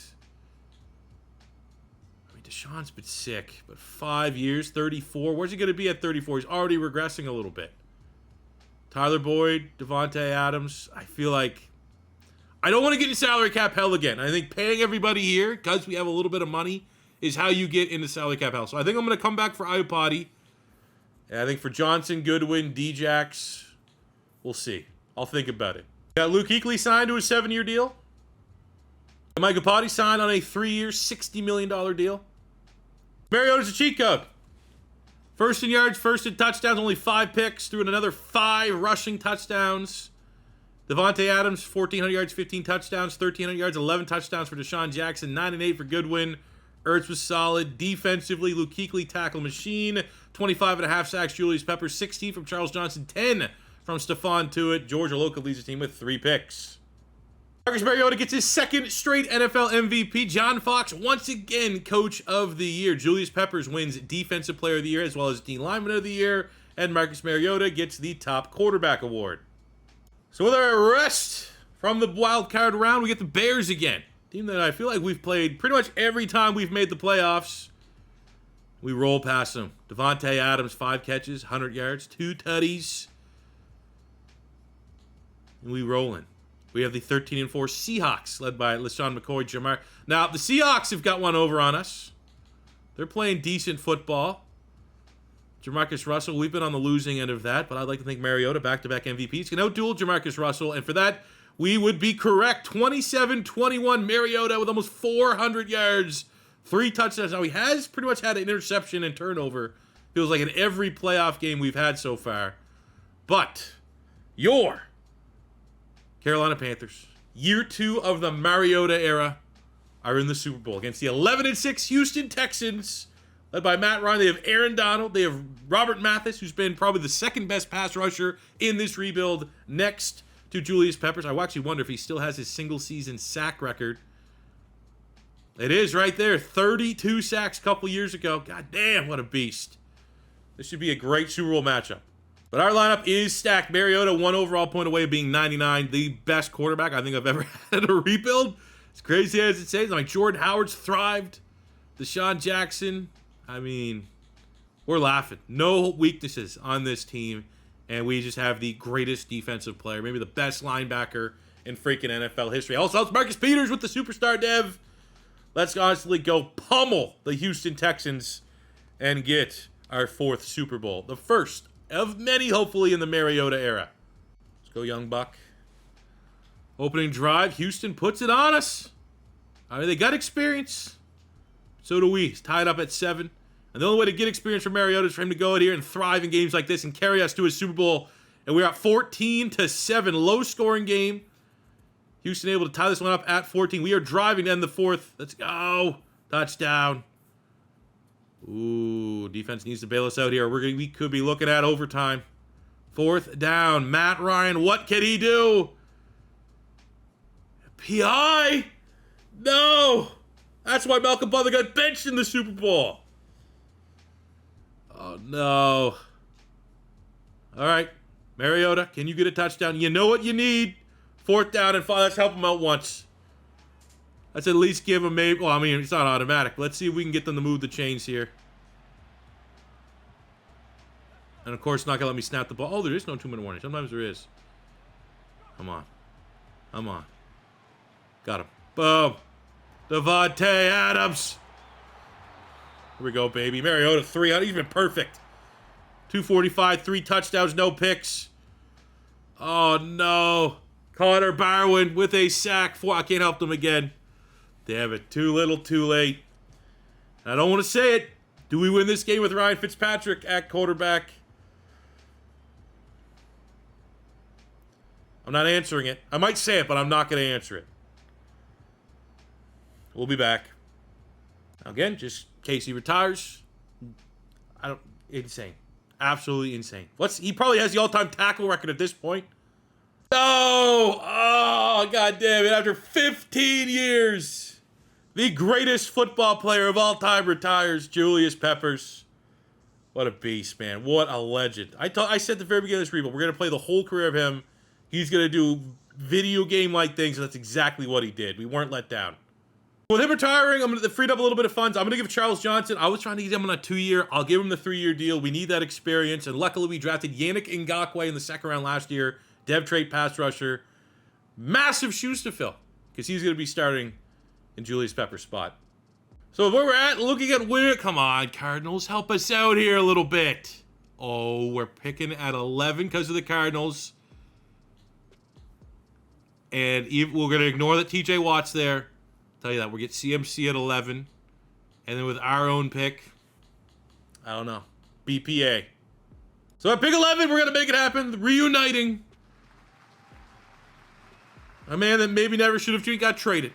Just, fortunately, the Panthers kind of sucked at that time. We get a weapon in Christian McCaffrey. He's going to be our RB1 and probably our wide receiver 2, given that we just lost Marquise Goodwin and Deshaun Jackson.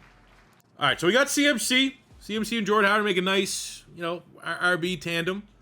Can Tyler Boyd step up at wide receiver? I think we do need to at least look at the wide receivers that are available. I feel decent about Turner and Kelly there on the offensive line.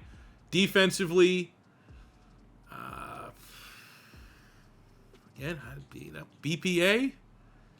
Nothing there's too great. I mean, you look at some of the older plays, like a linebacker with D'Amico Ryans getting up there in age a little bit. But at pick 31, I mean, Jamal Adams, is that BPA? This wouldn't make sense. We already have the greatest quarterback the league's ever seen.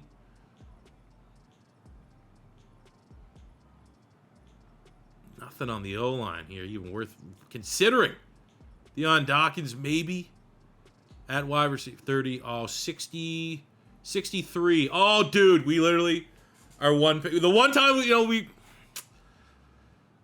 that'd be sick. Might be able to get him in the second round. Trying to be positive on that one. So I'm thinking if this is BPA, I think we got to go Jamal Adams. Letter grades look off the chart. 13th. Okay. And you can have him play a little sub linebacker as well. Oh, and who's this a wide receiver that we're going to go get? Who's this little guy, huh? Pair him with Devontae Adams. We're going to put so many DBs and blenders with the route runner. Oh, the shoot. He's wearing Carolina blue. The last second round pick, we're going to get Larry Ogunjobi. Stephon Tuitt's up for a contract extension, so if we can roll a dev, damn. Rating won't be too bad. He's a top 100 player. Drafted so well, it's almost like a fantasy draft for guys. We get CMC 81 dev trade, Jamal Adams 77 dev trade, Cooper Kupp 76 with a dev trade. No dev on Ogunjobi, but he's still a 70-plus player. We get Duke Riley, Jordan Morgan, Delano Hill, and a weapon, Tyrone Swopes from the Longhorns. But that's a lot of nice picks right there. No one else really killed outside of the Bucks. We got Corey Davis, Zach Cunningham, and Alvin Kamara in the third round. Over as juggernauty as our squad kind of feels right now, 4-4. Halfway through the 2017 regular season, feels underperforming a little bit. Number 2 passing offense, top 10 defense, but defense needs to find a new identity after Julius Peppers retired. So maybe a little bit of a process there. We have $95 million of salary cap. I do think we might need to consider moving on from D'Amico Ryans, who's been a legend ever since he's been here. Malcolm Butler. Again, these guys are just like role players. Tony Jefferson. We do have Jamal Adams. That's kind of behind George Aloka, so we can probably shuffle that safety room around a little bit.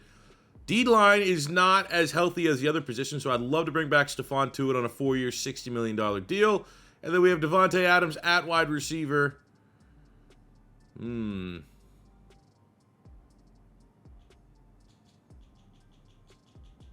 like that. 5-year, 188. Let's go.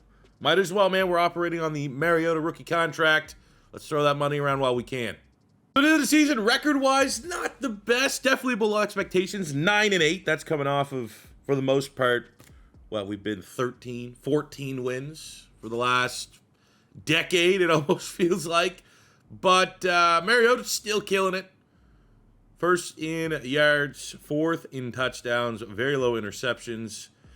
We're just never going to have a run game, and that's fine, I guess, because at least if we are going to have a nice running back, let's get one that is kind of a do-it-all weapon.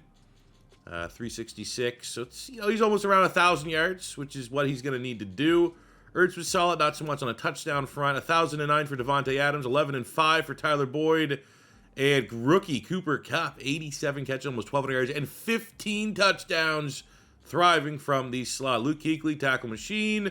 We got Muhammad Wilkerson, 18 TFLs, 14 sacks from D tackle, 11 sacks Charles Johnson, 7.5 Ngakwe, 6 from Stephon Tuitt. So don't really have someone that's immediately stepping up into that Julius Peppers role.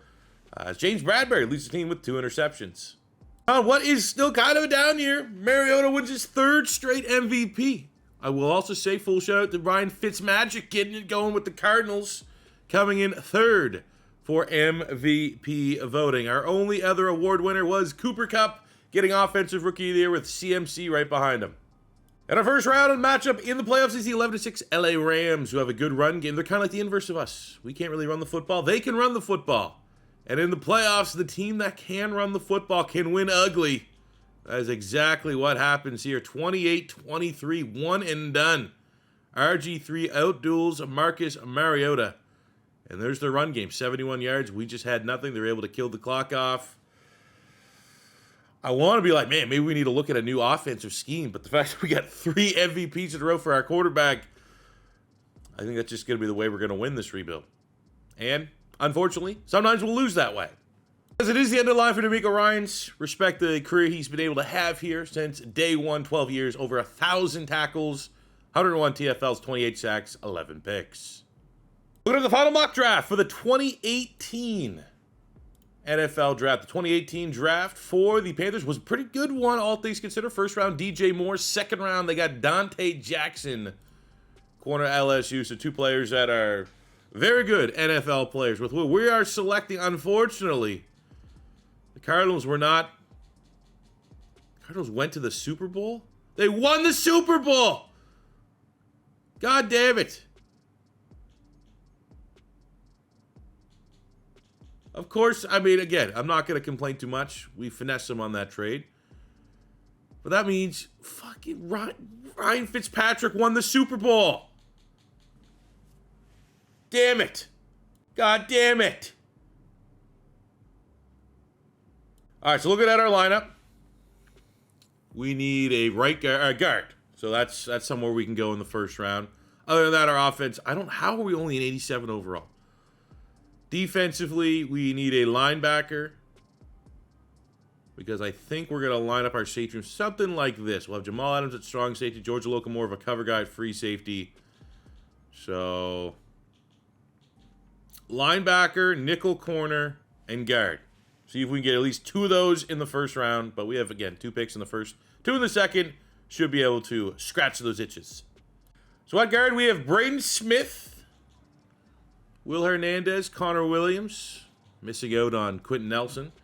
But some very interesting options there at guard. What about off-ball linebacker? We have Darius Leonard, Fred Warner. Ooh. That could happen. What do we have at nickel corner? We could get Dante Jackson as well. Kind of repeat how that all... I think that's what we'll do. You will go guard first. We'll go Braden Smith. Got a lot of elite traits across the board. Ooh. Well, at least guy's a dev trait. Because I'm gambling that I get Fred Warner in the second round, we're going to get Dante Jackson, nickel corner here to round out the first. 17th in true value at 32. Let's go. Another dev trait. Baby. Let's go, Fred Warner. Darius Leonard just went out the board, but we can get big game Fred here. Maybe not a crazy base rating, him barely being a first-round talent. But I bet that dev trait's not a star. Because our drafts have been so overpowered, I'm going to have a little bit of fun here. We're going to get White Lightning, Troy Apke, Burner. And we're able to still get some decent talent. We got Bilal Nichols in the 4th round. Kind of just grabbing some depth around the board there. But even Apke being a 69, I ain't going to be mad at that. But Fred Warner, 77 dev trait. Dante Jackson, 76 dev trait. And Braden Smith, 74 dev trait. All at positions of need. Huge draft for the Panthers. And hopefully next year will be a lot better than a 9-8 team that loses their first playoff game. Especially with the motivation that Ryan Fitzpatrick, who we traded away to get all these flashy picks, just won a Super Bowl. And as we go into year 17, this is one of those deals where this is easily, at this point, the most overpowered team I've had, even though maybe the results aren't on paper. 4 X factors. Cooper Kupp probably will become an X factor at some point. The star talent. It's like a goddamn Pro Bowl roster on both offense and defense, yet no playoff success to show for it, which is absolutely bizarre. Maybe we didn't value Ryan Fitzpatrick enough. So the midway point of year 17, the 2018 regular season, we're 4-3. And the only thing we feel decent about is our passing offense. Pony off of that, we have to pay Marcus Mariota, because I did not draft him in the first round, so we don't get that 5th-year option. I don't have enough money. Of course I don't. So we're going to have to deal with that at the end of the season. I mean, he's looking for $500 million. And I guess that's what you can do when every year you've been in the league. Literally, he wins the Heisman Trophy and then 3 straight MVPs to start his career. So, yeah, kind of justifies the price tag there a little bit. So I think we will be able to find a way to pay him at some point. But that means Mo Wilkerson, who's our best D lineman, he's going to be gone. Trent Brown, starting tackle, he's going to be gone. That sucks. We're back where we need to be. We finished the year 2018 regular season 13-4. And look at this matchup. We're gonna at least hop in and get this one here, because if the Cardinals still have Ryan Fitzpatrick at quarterback, oh, he retired on top of the Super Bowl. Okay, maybe that game becomes a little less important. But at 13-4, we feel pretty good. Everything outside of the fact that I don't have any contract extension for Marcus Mariota. 4,900 yards, 43 touchdowns.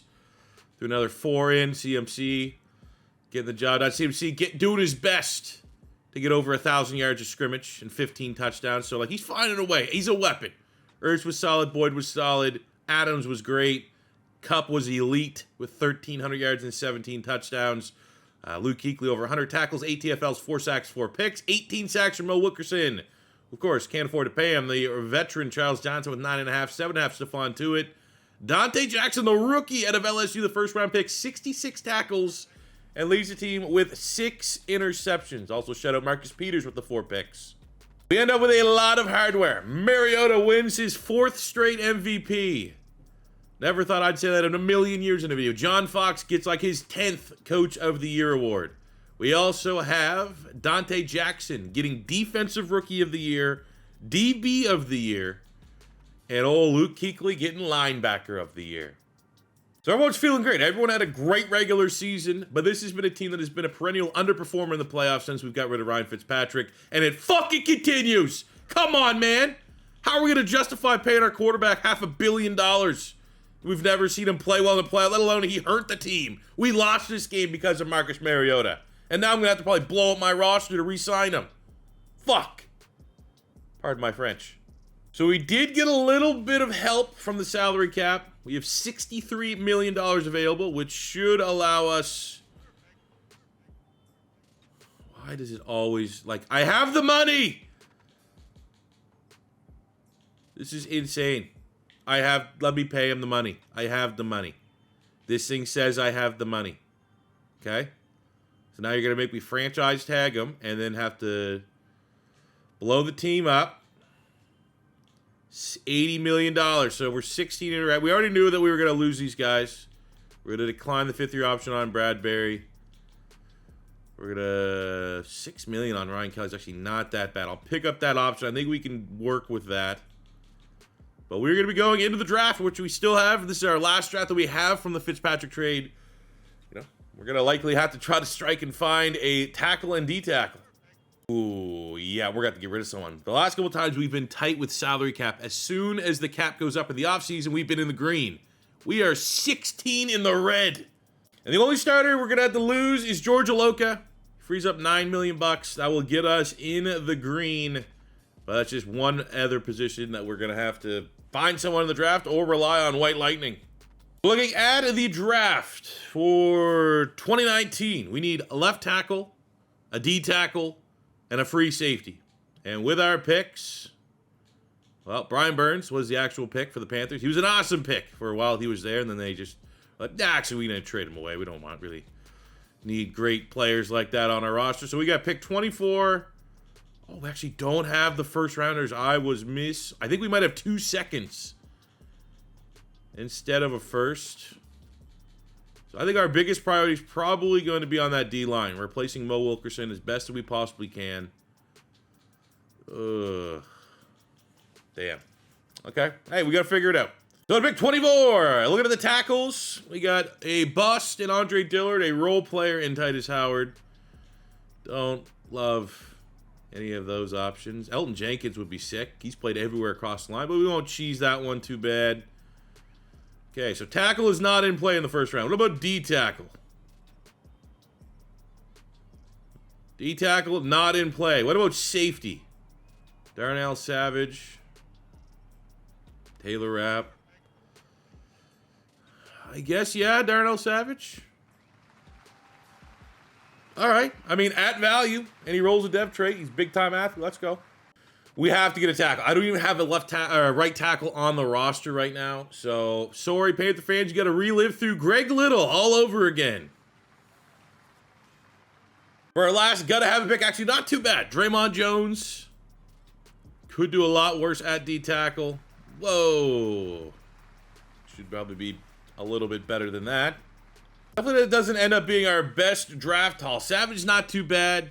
Greg Little's a role player. Draymond Jones. Now, this 2019 class, I have every class up till 2018 kind of updated and refreshed a little bit. It just takes forever on top of these videos already taking forever. So every year I do one of these videos, I'm going to try to, kind of tune up a new draft class. And this one was not. Because the ratings themselves, not brutal for our team. I think you'd probably have Draymond Jones in the 70s, like low 70s. I'm not going to say dev trade or not, but he's had a pretty nice career. He got a nice payday a couple free agencies ago. But it's about time, I guess, we chill out from having the most cheesy draft classes possible. And we're kind of falling back to reality here a little bit with this 2019 class. I'm still shocked every time we just go through it with ups and downs, win streaks, lose streaks. There's never a lot of consistency to start the season for the Panthers. And in the 2019 regular season, we are 4-3 again. Our offense is pretty unstoppable. But for the amount of talent we have on the defensive side of the ball, 32nd, every game being a shootout for the most part, except this last one over the Patriots. As just, that's not sustainable. And given, we're John Fox's defense here. Multi-time coach of the year defense. When you look at this talent where you have Fred Warner, Luke Kuechly, all right, maybe no superstar studs on the D-line, but still more than enough. The reigning defensive rookie of the year in the secondary alongside a 92, an 86, a rookie first-round pick that has some upside. There's no way, shape, or form this defense, a 91 overall goddamn defense, should be 32nd in the league. Completely unacceptable. Now, the good news is now our salary cap's got fixed just a little bit, so we can afford to re-sign Mariota. We can afford to re-sign Marcus Peters. Boyd is probably replaceable. I think, honestly, with Ngakoue, that's not a bad price point, but we need to see the sacks. He is at 1.5. He is a starting pass rusher for my team. So that's, I think, still kind of a wait and see. Jordan Howard, surplus, James Bradbury. How much do we want to pay for our third corner? As much as really like him. Micah Potty. Keep him until he retires. Let's go. At the end of the year, we go 10-7. So not as good as last year's 13-4, obviously, with maths. But our roster, I feel like, is a higher overall. So it's a bit of a bummer. Number one offense. Ooh, Mariota. Not first in yards. Second in yards, second in touchdowns. 48 touchdowns, 8 picks. But he has 56 total. It's CMC's best year as a running back. Combine the receiving numbers, still very happy. Ertz has been a great role player. Boyd's been a good role player. Cup and Adams just really make this offense go. Elite tandem. Luke Kuechly does what he does. Pass rush. It's still old man Charles Johnson. I think we will also need to look at where his stats are. He could retire this offseason. He's getting up there in age a little bit. He's had a great career. But Ngakoue did not earn himself a new contract with only 5 sacks. Interceptions, Dante Jackson with 3. Bradbury with 3. And take a look at the yearly awards. MVP for the 5th straight time. Marcus Mariota he's been MVP every year he's been in the league. I've never seen anything like that. Just for Charles Johnson, just under 700 tackles, 148 TFLs, 141 sacks. Beast. But beat his actual sack total. He doubled it. I think he's about 70 for a career for the Panthers. We skip it. We skip. We're not running. We are skipping into the playoffs. Can we get a win? Mariota's had no goddamn success. And there we go. Finally. Maybe that's what we need. Skeletons are out of the closet. Not only that, he saw how he lost last one with 3 picks, hurting the team. He's like, all right, I'll carry the team this time over Brady Quinn and the New York Giants. 4 touchdowns, over 300 yards, and we punched our ticket to the division round against the 13-4 Cardinals, who are great at everything. Built the goddamn super team over there. They still found a way to get David Johnson. Get out of here. I don't care, super team or not. We figured it out. Charles Johnson, ageless wonder with a 2-sack performance. With that type of style, and we put up a 40 bomb. I'm going to imagine some combo of Mariota or CMC. Look at that. 4 touchdowns. Shootout. Blake Bortles. Good day. Happy for them, man. They got a successor to Ryan Fitzpatrick. Mariota went off. CMC with his 2 touchdowns. Mariota's just unstoppable. And that all sets up a matchup against the 1 seed Chicago Bears. I think I just saw they only had 1 loss on their record, so we will make sure our team's as strong as it can possibly. 16-1 Bears. Let's see, man. We've been was it at least close? Man, John, this is the last hurrah. Back-to-back defensive player of the week in the playoffs for Johnson is pretty sick. But I'm gonna guess that my not great defense showed up. Oh, they did 10-7. And we lose it late. Damn, man. I mean, Mariota's pretty much what? Peyton Manning now? All the MVPs, all the regular season, nothing in the postseason. We did lose to the eventual Super Bowl champion, so it makes it sting a little less. We're going to accept both the 5th-year option on CMC and Adams, just because I like them at that price versus what their contract extension price is going to be. But we're at a sport where Charles Johnson didn't retire. We can't afford to keep him. Same with Jeff Swartz on the offensive line, which is, I mean, damn, man, those are huge losses. We go to the draft. This is the downside of having such a good team. As soon as you have a really good team, but a $500 million quarterback contract on the books, things are going to get tight. Now, Greg Little is a 75 now, so like you could probably get away with him at one of the tackle spots, but we're going to go in the draft. We need right tackle desperately. We need on the defensive side, pass rush help desperately. And those guys don't grow on trees, especially for teams that are picking late in the first round. Final look here at the 2020 NFL draft. This draft for the Panthers, this is where they got Derek Brown, Gross Matos, Jeremy Chin. Was not a bad draft by any means.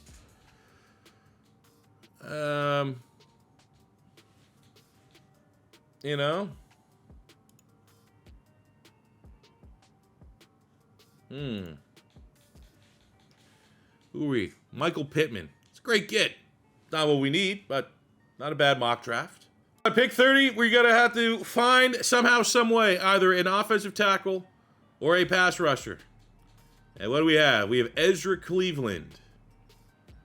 We have Josh Jones. So, I mean, honestly, Cleveland might have a dev trait. Maybe. What do we have at pass rush? Darrell Taylor, AJ Epineza, Blacklock. Gross Matos is there.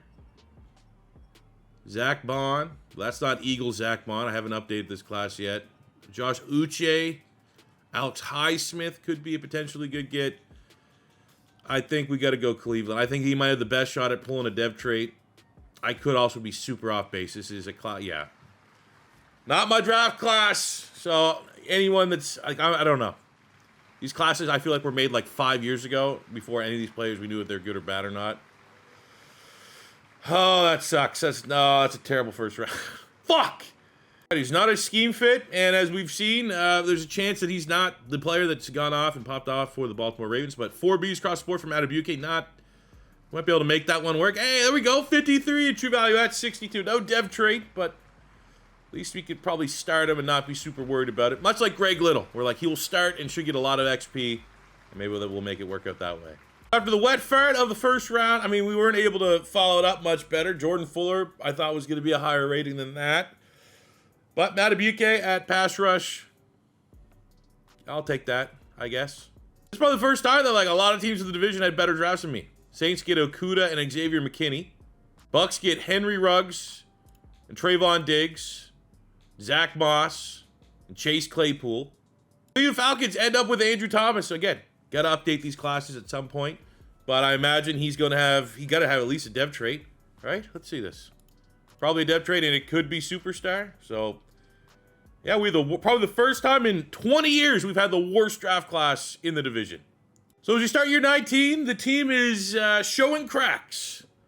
Our offensive line, especially at the tackle spot, maybe as weak as it's been the entire rebuild. Everything else is holding on, but all it's going to take is one more contract extension to probably ruin it. Defensively, same can be said. Pass rush has never been this bad. I was able to get Preston Smith as a free agent rental, 78, which helps. But like Matty BK, we got Larry Ogunjobi. Like, those guys need to step up. Feel decent about the secondary. Feel, even though we're down a nickel, to have a complete secondary. Again, if our defense is as bad as it was the last couple of years, still have more talent than what they're showing. Well, we need the offense to carry them again. We need Mariota to get his 6th straight NFL MVP.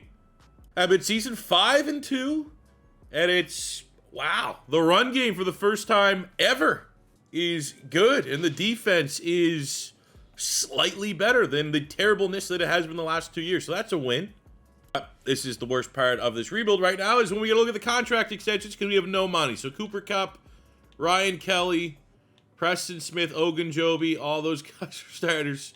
See ya, Braden Smith, 5th year. I mean, likely we'll be able to probably pick up those options, but we don't really have cover to let Cooper Kupp walk.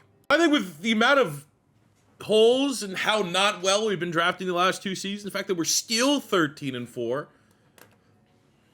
I don't want to say it makes it feel like we're overachieving because our offense is so overpowered, but I still feel like they still compensate for the lack of defense, lack of pass rush, lack of D-line. Very impressive. Mariota, 1st in yards and 2nd in touchdowns. That might be 6 straight MVPs. CMC goes over 1,000 yards. Oh, my God. He had 51 touchdowns. Okay. Yeah, Mariota. Okay, sick. Devontae, Cooper Kupp killed it. We had to rely on Winfrey to step up, and even him. Man, plug-and-play system we have right now. Zach Ertz, that might have been his best season as a pure tight end where we haven't had him playing out of the slot. Defensively, Luke Kuechly with 6 picks on over 100 tackles. Beast, our pass rush. I mean, when you got to use Fred Warner as a blitzer, it's not great. Not in a great spot. Matty BK, 7 TFL, 3 sacks is kind of our big rookie pass rusher to save the team. Didn't quite get that. Love seeing Dante Jackson with 5 picks. He's been a ball hawk since we've drafted him in the 1st round. And it's almost glitched at this point. 6 straight MVP for Mariota. He also wins quarterback of the year, and John Fox gets coach of the year for, let me count this real quick. You got 1, 2, 3, 4, 5, 6, 7, 8, 9, 10. That is number 10 for John Fox. Since I have no way in hell of paying him, Cooper Kupp in his career so far through 4 seasons, 4,900 yards, 56 touchdowns. He's been awesome. Would love to keep him if I could. 1st round of playoffs, looking to get to the Super Bowl after last year's crash and burn. Come on, man. Got the Shithawks. Let's go. It's a nice win. 21-17. Nothing crazy about it, but we know what we have in front of us. The big game. The real test. The team that knocked us out of the championship game a year ago. The Chicago Bears, who have Alex Smith just crushing it. The number 1 versus number 2 offense. We're very similar. But I think the fact of the matter, they're number 2 offense, but we are 4 overall points better. We have more talent, and this is going to be our last year with Cooper Kupp with our overpowered receiving core and skill positions. Let's fucking lose a shootout. Damn it. 36-35. 5 touchdowns for Alex Smith. Fred Warner tried his best with 2 fumble recoveries and a sack. But in an epic matchup, our team's lost the winning mojo since we got rid of Fitzpatrick. We traded the flashy picks. I mean, I can't act like we made the wrong decision. He's won MVP 6 straight years. He's literally the greatest regular season quarterback of all time. Well, we got nothing to show for it in the postseason. Okay, we're going to play a little bit of the mixing match game. We're going to pick up the 5th year option for Braden Smith because I bet you the contract extension is going to be worth more than that. I declined it on Dante Jackson. He wanted $25 million next year, which would have been a lot. But Cooper Kupp, damn it. That sucks. See ya. So we now go to the draft with needs at center to replace Ryan Kelly. At wide receiver, now Winfrey had 700 yards or whatever, 900 yards and 7 touchdowns. So if we can't get a wide receiver, I think our offense can run through CMC, Adams, and Zach Ertz. Even if I have to get creative and maybe move CMC into the slot as well and have him just be completely overpowered. But center and wide receiver, would be the big needs there. Defensively, still need pass rush help in a bad way. 2021 mock draft.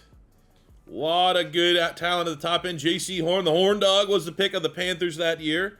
Let's see the kind of names that are available in the low 20s when we're selecting. Oh, we're actually not low 20s, 27. Okay. Don't love the board. So at pick number 27, we're looking for pass rush, center, wide receiver. What do we have at wide receiver? Pass. At center. Ooh. Okay, strong candidate at center. Again, not my class, so I imagine there's still somehow he sucks for some reason. Pass rush. Ooh, Greg Rousseau.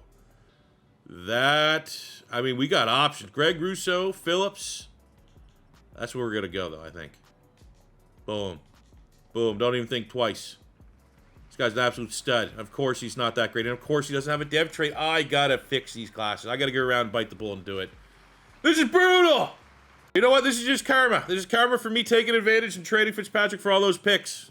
I'm now doomed to get gaslit by players that we know are good, and they end up being shit.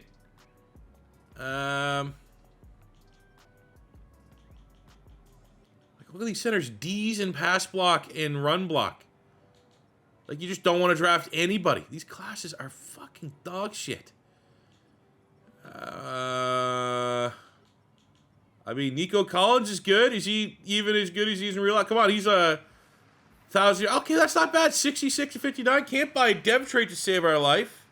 So we get Rousseau 69, 70 on Nico Collins, 69 on Robinson. Stearns I thought was going to be a lot better. The Canadian Josh Palmer thought he'd be a lot better as well.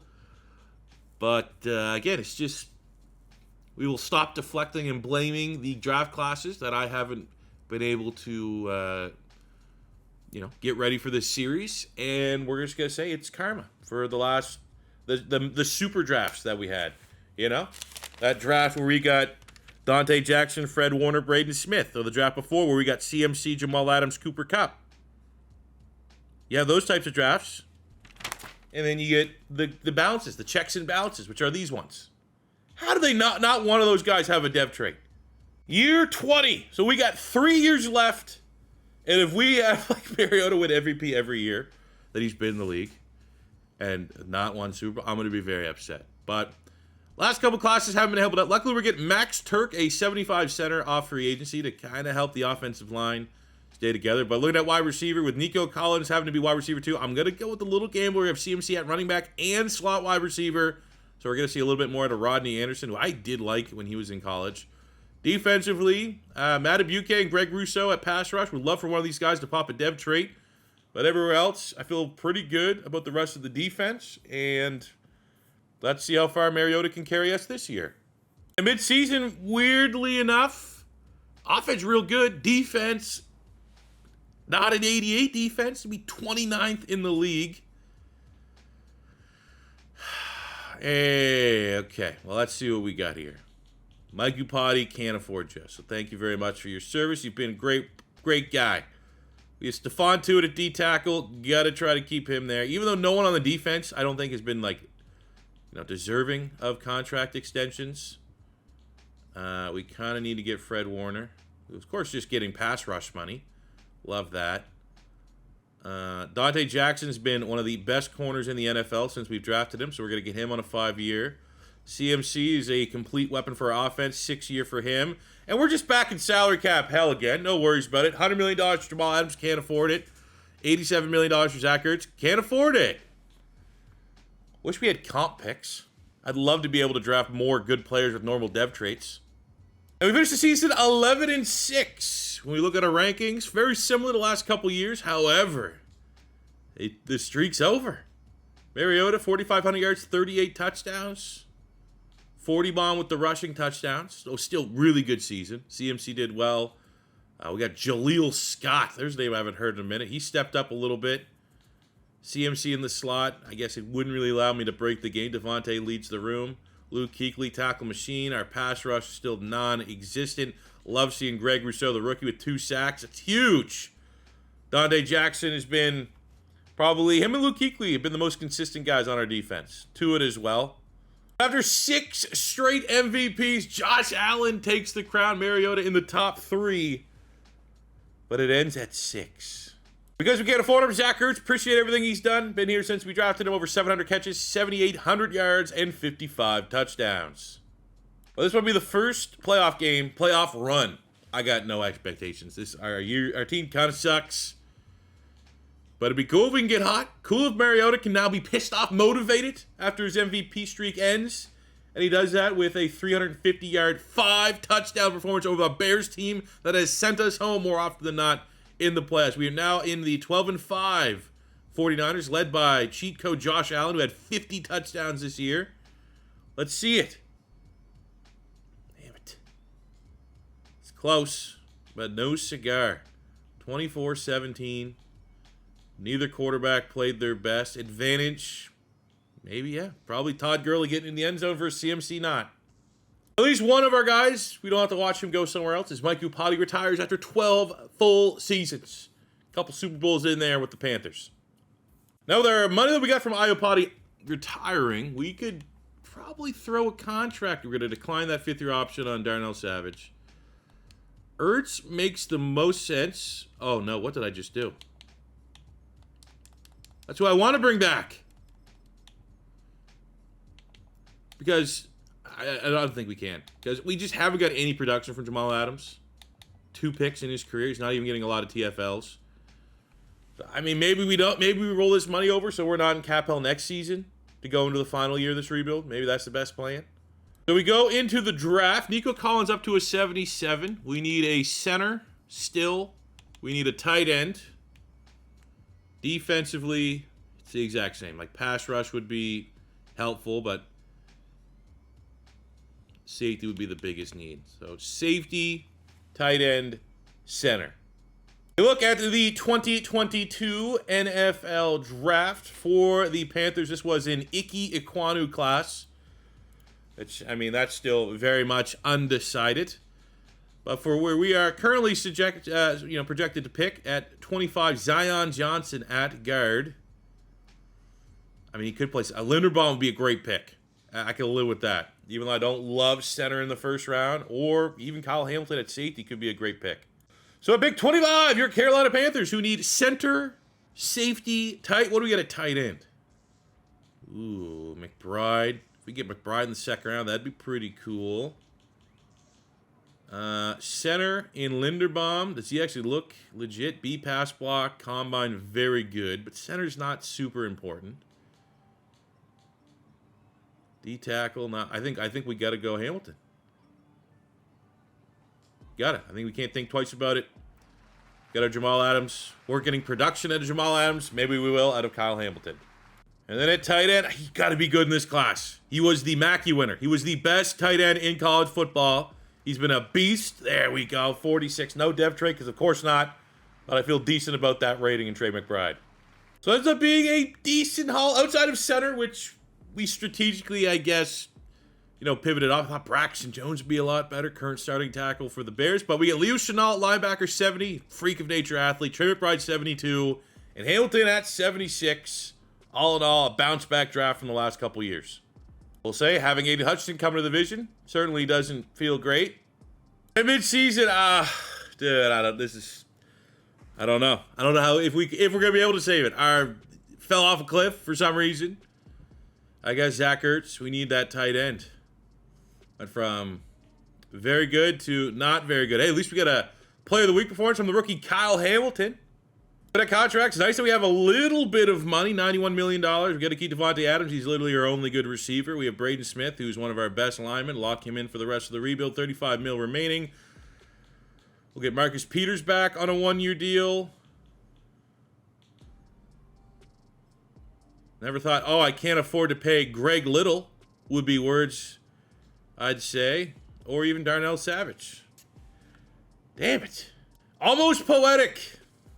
It's not the last year of the rebuild. Next year is. But we finished with our worst record since the first year of the rebuild. 7-10. Luckily, our offense and passing offense kind of woke up a little bit down the stretch. And Mariota played well, 4,500 yards, 42 touchdowns. But like CMC regressed a little bit. Everyone not named Devontae Adams. I mean, 5 and 9 for the rookie McBride's not bad. I'm not going to complain about that. Defensively, Luke Kuechly, beast. Dante Jackson, beast. Our pass rush, just... I think if you look at the tail of the tape of this rebuild, Mariota runner-up for MVP. We've been a victim of our own success in the point of, like, our good players that you just simply cannot let walk cost so much money that we just can't maintain a high level of play. And then on top of that, our defense, we've never recovered from Julius Peppers retiring. Look at our roster going into our final draft. We need a left tackle. We still need a center. We have Wattenberg there. So we need a left tackle. Is a left tackle going to be the missing piece for us to compete next season? Left tackle. I mean, I'll say right now, if we get a left tackle and a D tackle, maybe. Left tackle, D tackle, we have a competent team across the board. We don't need Bryce Young this year, Panther fans. And we actually have a somewhat decent pick just outside the top 10. Jalen Carter's there, but I might just have to say fucking go Jalen Carter. A lot of tackles. Done all right. Paris Johnson, Broderick Jones. We could survive with that. But I'm going to be honest. Jalen Carter's still on the board. That could be our Julius Peppers successor. Only 10 years after he fucking retired. So at pick number 11, oh, don't make me. I got to. I feel like I got to. We need, at this point, a game changer. And the only game changer on the board is Jalen Carter. Number 2, at 11, go be a game changer. Second round, we're going to take a look here at Tyler Steen, athletic tackle out of Alabama. Damn, not what we were looking for. Interesting names at wide receiver. If they're giving Jalen Hyatt a catch, does he still have the 4 speed? He does. Maybe Jalen Hyatt will be a sneaky good pick. 79 at 75, cool. No depth traits, but I don't think anyone has depth traits if you're not Jalen Carter. Looking at the draft recap, Jalen Carter, 79. That's exactly the type of home run we needed. 68 for Steen, 70 for Jalen Hyatt. We got 69 on Eric Gray at running back. All in all, we need Jalen Carter to save the rebuild. No pressure. Here we go, fellas. The year 2023, the final year of our rebuild, and the season will bring us back to present day. Do we have enough with 6-time NFL MVP, 0-time Super Bowl champion Marcus Mariota to figure it out? This is the best combination of team. Mariota, CMC, Devontae Adams. We got Nico Collins, Jalen Hyatt, and Josh Palmer at wide receiver. Trey McBride. We got Lucas Niang, 73 at right tackle. 74 signed him off free agency. Wattenberg, 66. 95, Braden Smith. Luckily, Ezra Cleveland has developed. He's up to an 82. But the reality is our offensive line was so good, didn't have to think twice about it forever.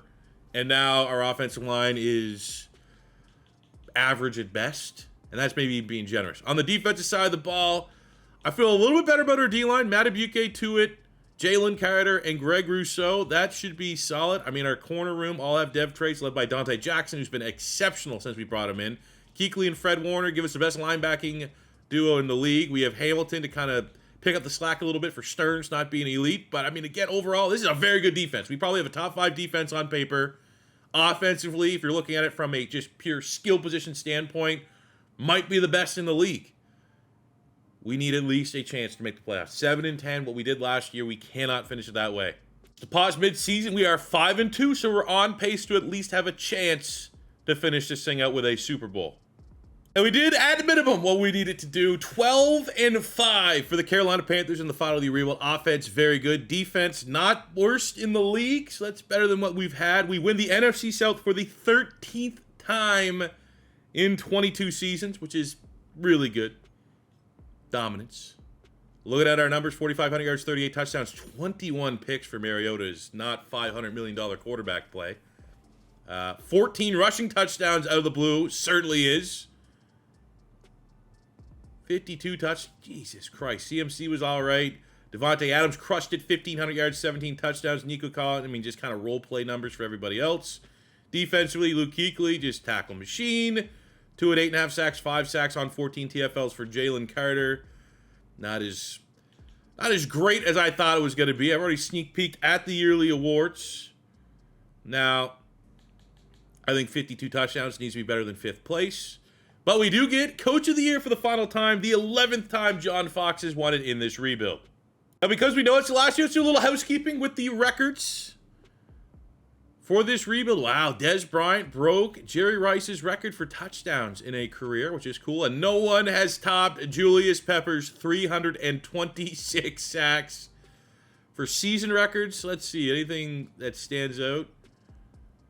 I don't know who Shaw is, but shout out him. Mathis, that 32 sacks, still will never be beaten.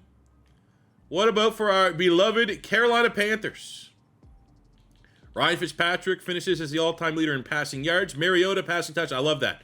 Those are two very integral pieces of history. We were never able, because our run game was always not great, to break the rush yard or rush touchdown record. Steve Smith managed to hold on to his receiving record, which is impressive given the amount of talent we've had at wide receiver. Cooper Kupp, Devontae Adams, Zach Ertz was really productive.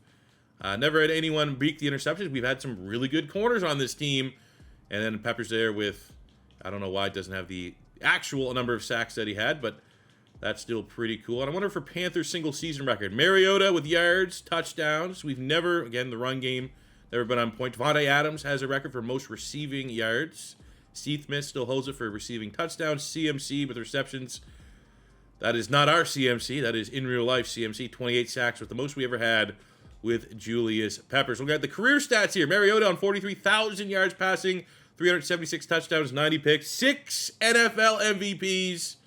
He'll make Hall of Fame off that, but man, oh man, if we finish this without him winning a Super Bowl, that'll be incredibly disappointing. Through 7 seasons with CMC, 6,000 yards rushing and 63 touchdowns. I think for how much this offense kind of limits the running backs, we've never had good running back play. Those are pretty good numbers. Another 3,600 yards, 59 touchdowns for Mariota, giving him well over 400 for his career. We have 12,000 yards, 126 touchdowns for Devontae Adams, 3K for CMC. Not great numbers beyond that. Luke Kuechly, well over 1,400 total tackles, 75 TFLs, 34 sacks, and 26 picks. 67 sacks on 88 TFLs for Stephon Tuitt. And on the picks front, we get Dante Jackson with 20. I mean, he's on an awesome pace. Marcus Peters with 16. Let's go, man. We're going to run the gauntlet here in the final year. Are we going to be able to go on a Super Bowl run? We have the 10-7 49ers. Josh Allen, that's a very tough draw. He's been killing it. And what better way? This whole thing's gone downhill since we decided to trade Ryan Fitzpatrick. And what better way to end it than going 0-1 in the playoffs in a just incredibly bizarre, like, I don't know. It's one of those things, I can't say we made the wrong decision, but we ultimately did, because we're not measuring the success of this rebuild by how many times our quarterback can win the MVP. It's how many Super Bowls we have. Ryan Fitzpatrick, even though we traded away for a bunch of the first round and second round picks, he went on, almost won MVP with the Cardinals, won a Super Bowl with the Cardinals. Would you trade in this scenario? I think most people will probably take the quarterback. But also, I don't know. If your team had no Super Bowls, would you trade having a quarterback that gets MVP 6 times? Or would you trade all that for one Super Bowl win? Because that's kind of the hypothetical that we just did. Fitzpatrick went off. We traded him away. We made a super team, and it still wasn't good enough. And I think, honestly, okay, here's maybe the fitting debate to end this video, to end this very successful rebuild where we had, what, 4 Super Bowls? 1, 2, 3, 4, meant to 5. I think the question is, Ryan Fitzpatrick's the best quarterback we had in this rebuild because we won 4 Super Bowls with him. Even though CMC has 6 MVPs and we never won MVP with Ryan Fitzpatrick. We literally came second runner-up for MVP like 4 or 5 times with Ryan Fitzpatrick. The fact that we had MVP caliber play and the Super Bowl success, you trade that every time than the outright MVP. But all that being said, still going to give full credit to Mariota. Known bust. We drafted him at quarterback to be our successor to Ryan Fitzpatrick. And he was incredible. Just never could find a way to win a Super Bowl. But I think all in all, for a 20-year Carolina Panther rebuild, 4 Super Bowls, and some of the greatest talent the league's ever seen being on full display here, got to go down as a successful rebuild. So with that being said, fellas, if it is your first time stopping by, don't be afraid to hit that subscribe button, smash the like button if you enjoyed, leave a comment in the comment section below about what team you want to see next in a 20-year rebuild. By liking and commenting, it's going to help the video with the YouTube algorithm. I very much appreciate it, as this rebuild takes me like 3 to 4 days to record and edit and get out to you guys. So if you guys do enjoy it, that's just all I ask for as a token of you guys enjoying this series. It just helps the channel out and helps get more eyes on, you know, content that's just not being done on other channels. I think is pretty cool what we're able to do by recreating NFL history here on this channel. But that'll do for me today, guys. Thank you very much for watching. Until next time, it's your boy C4 saying peace out, love you. Have a good one.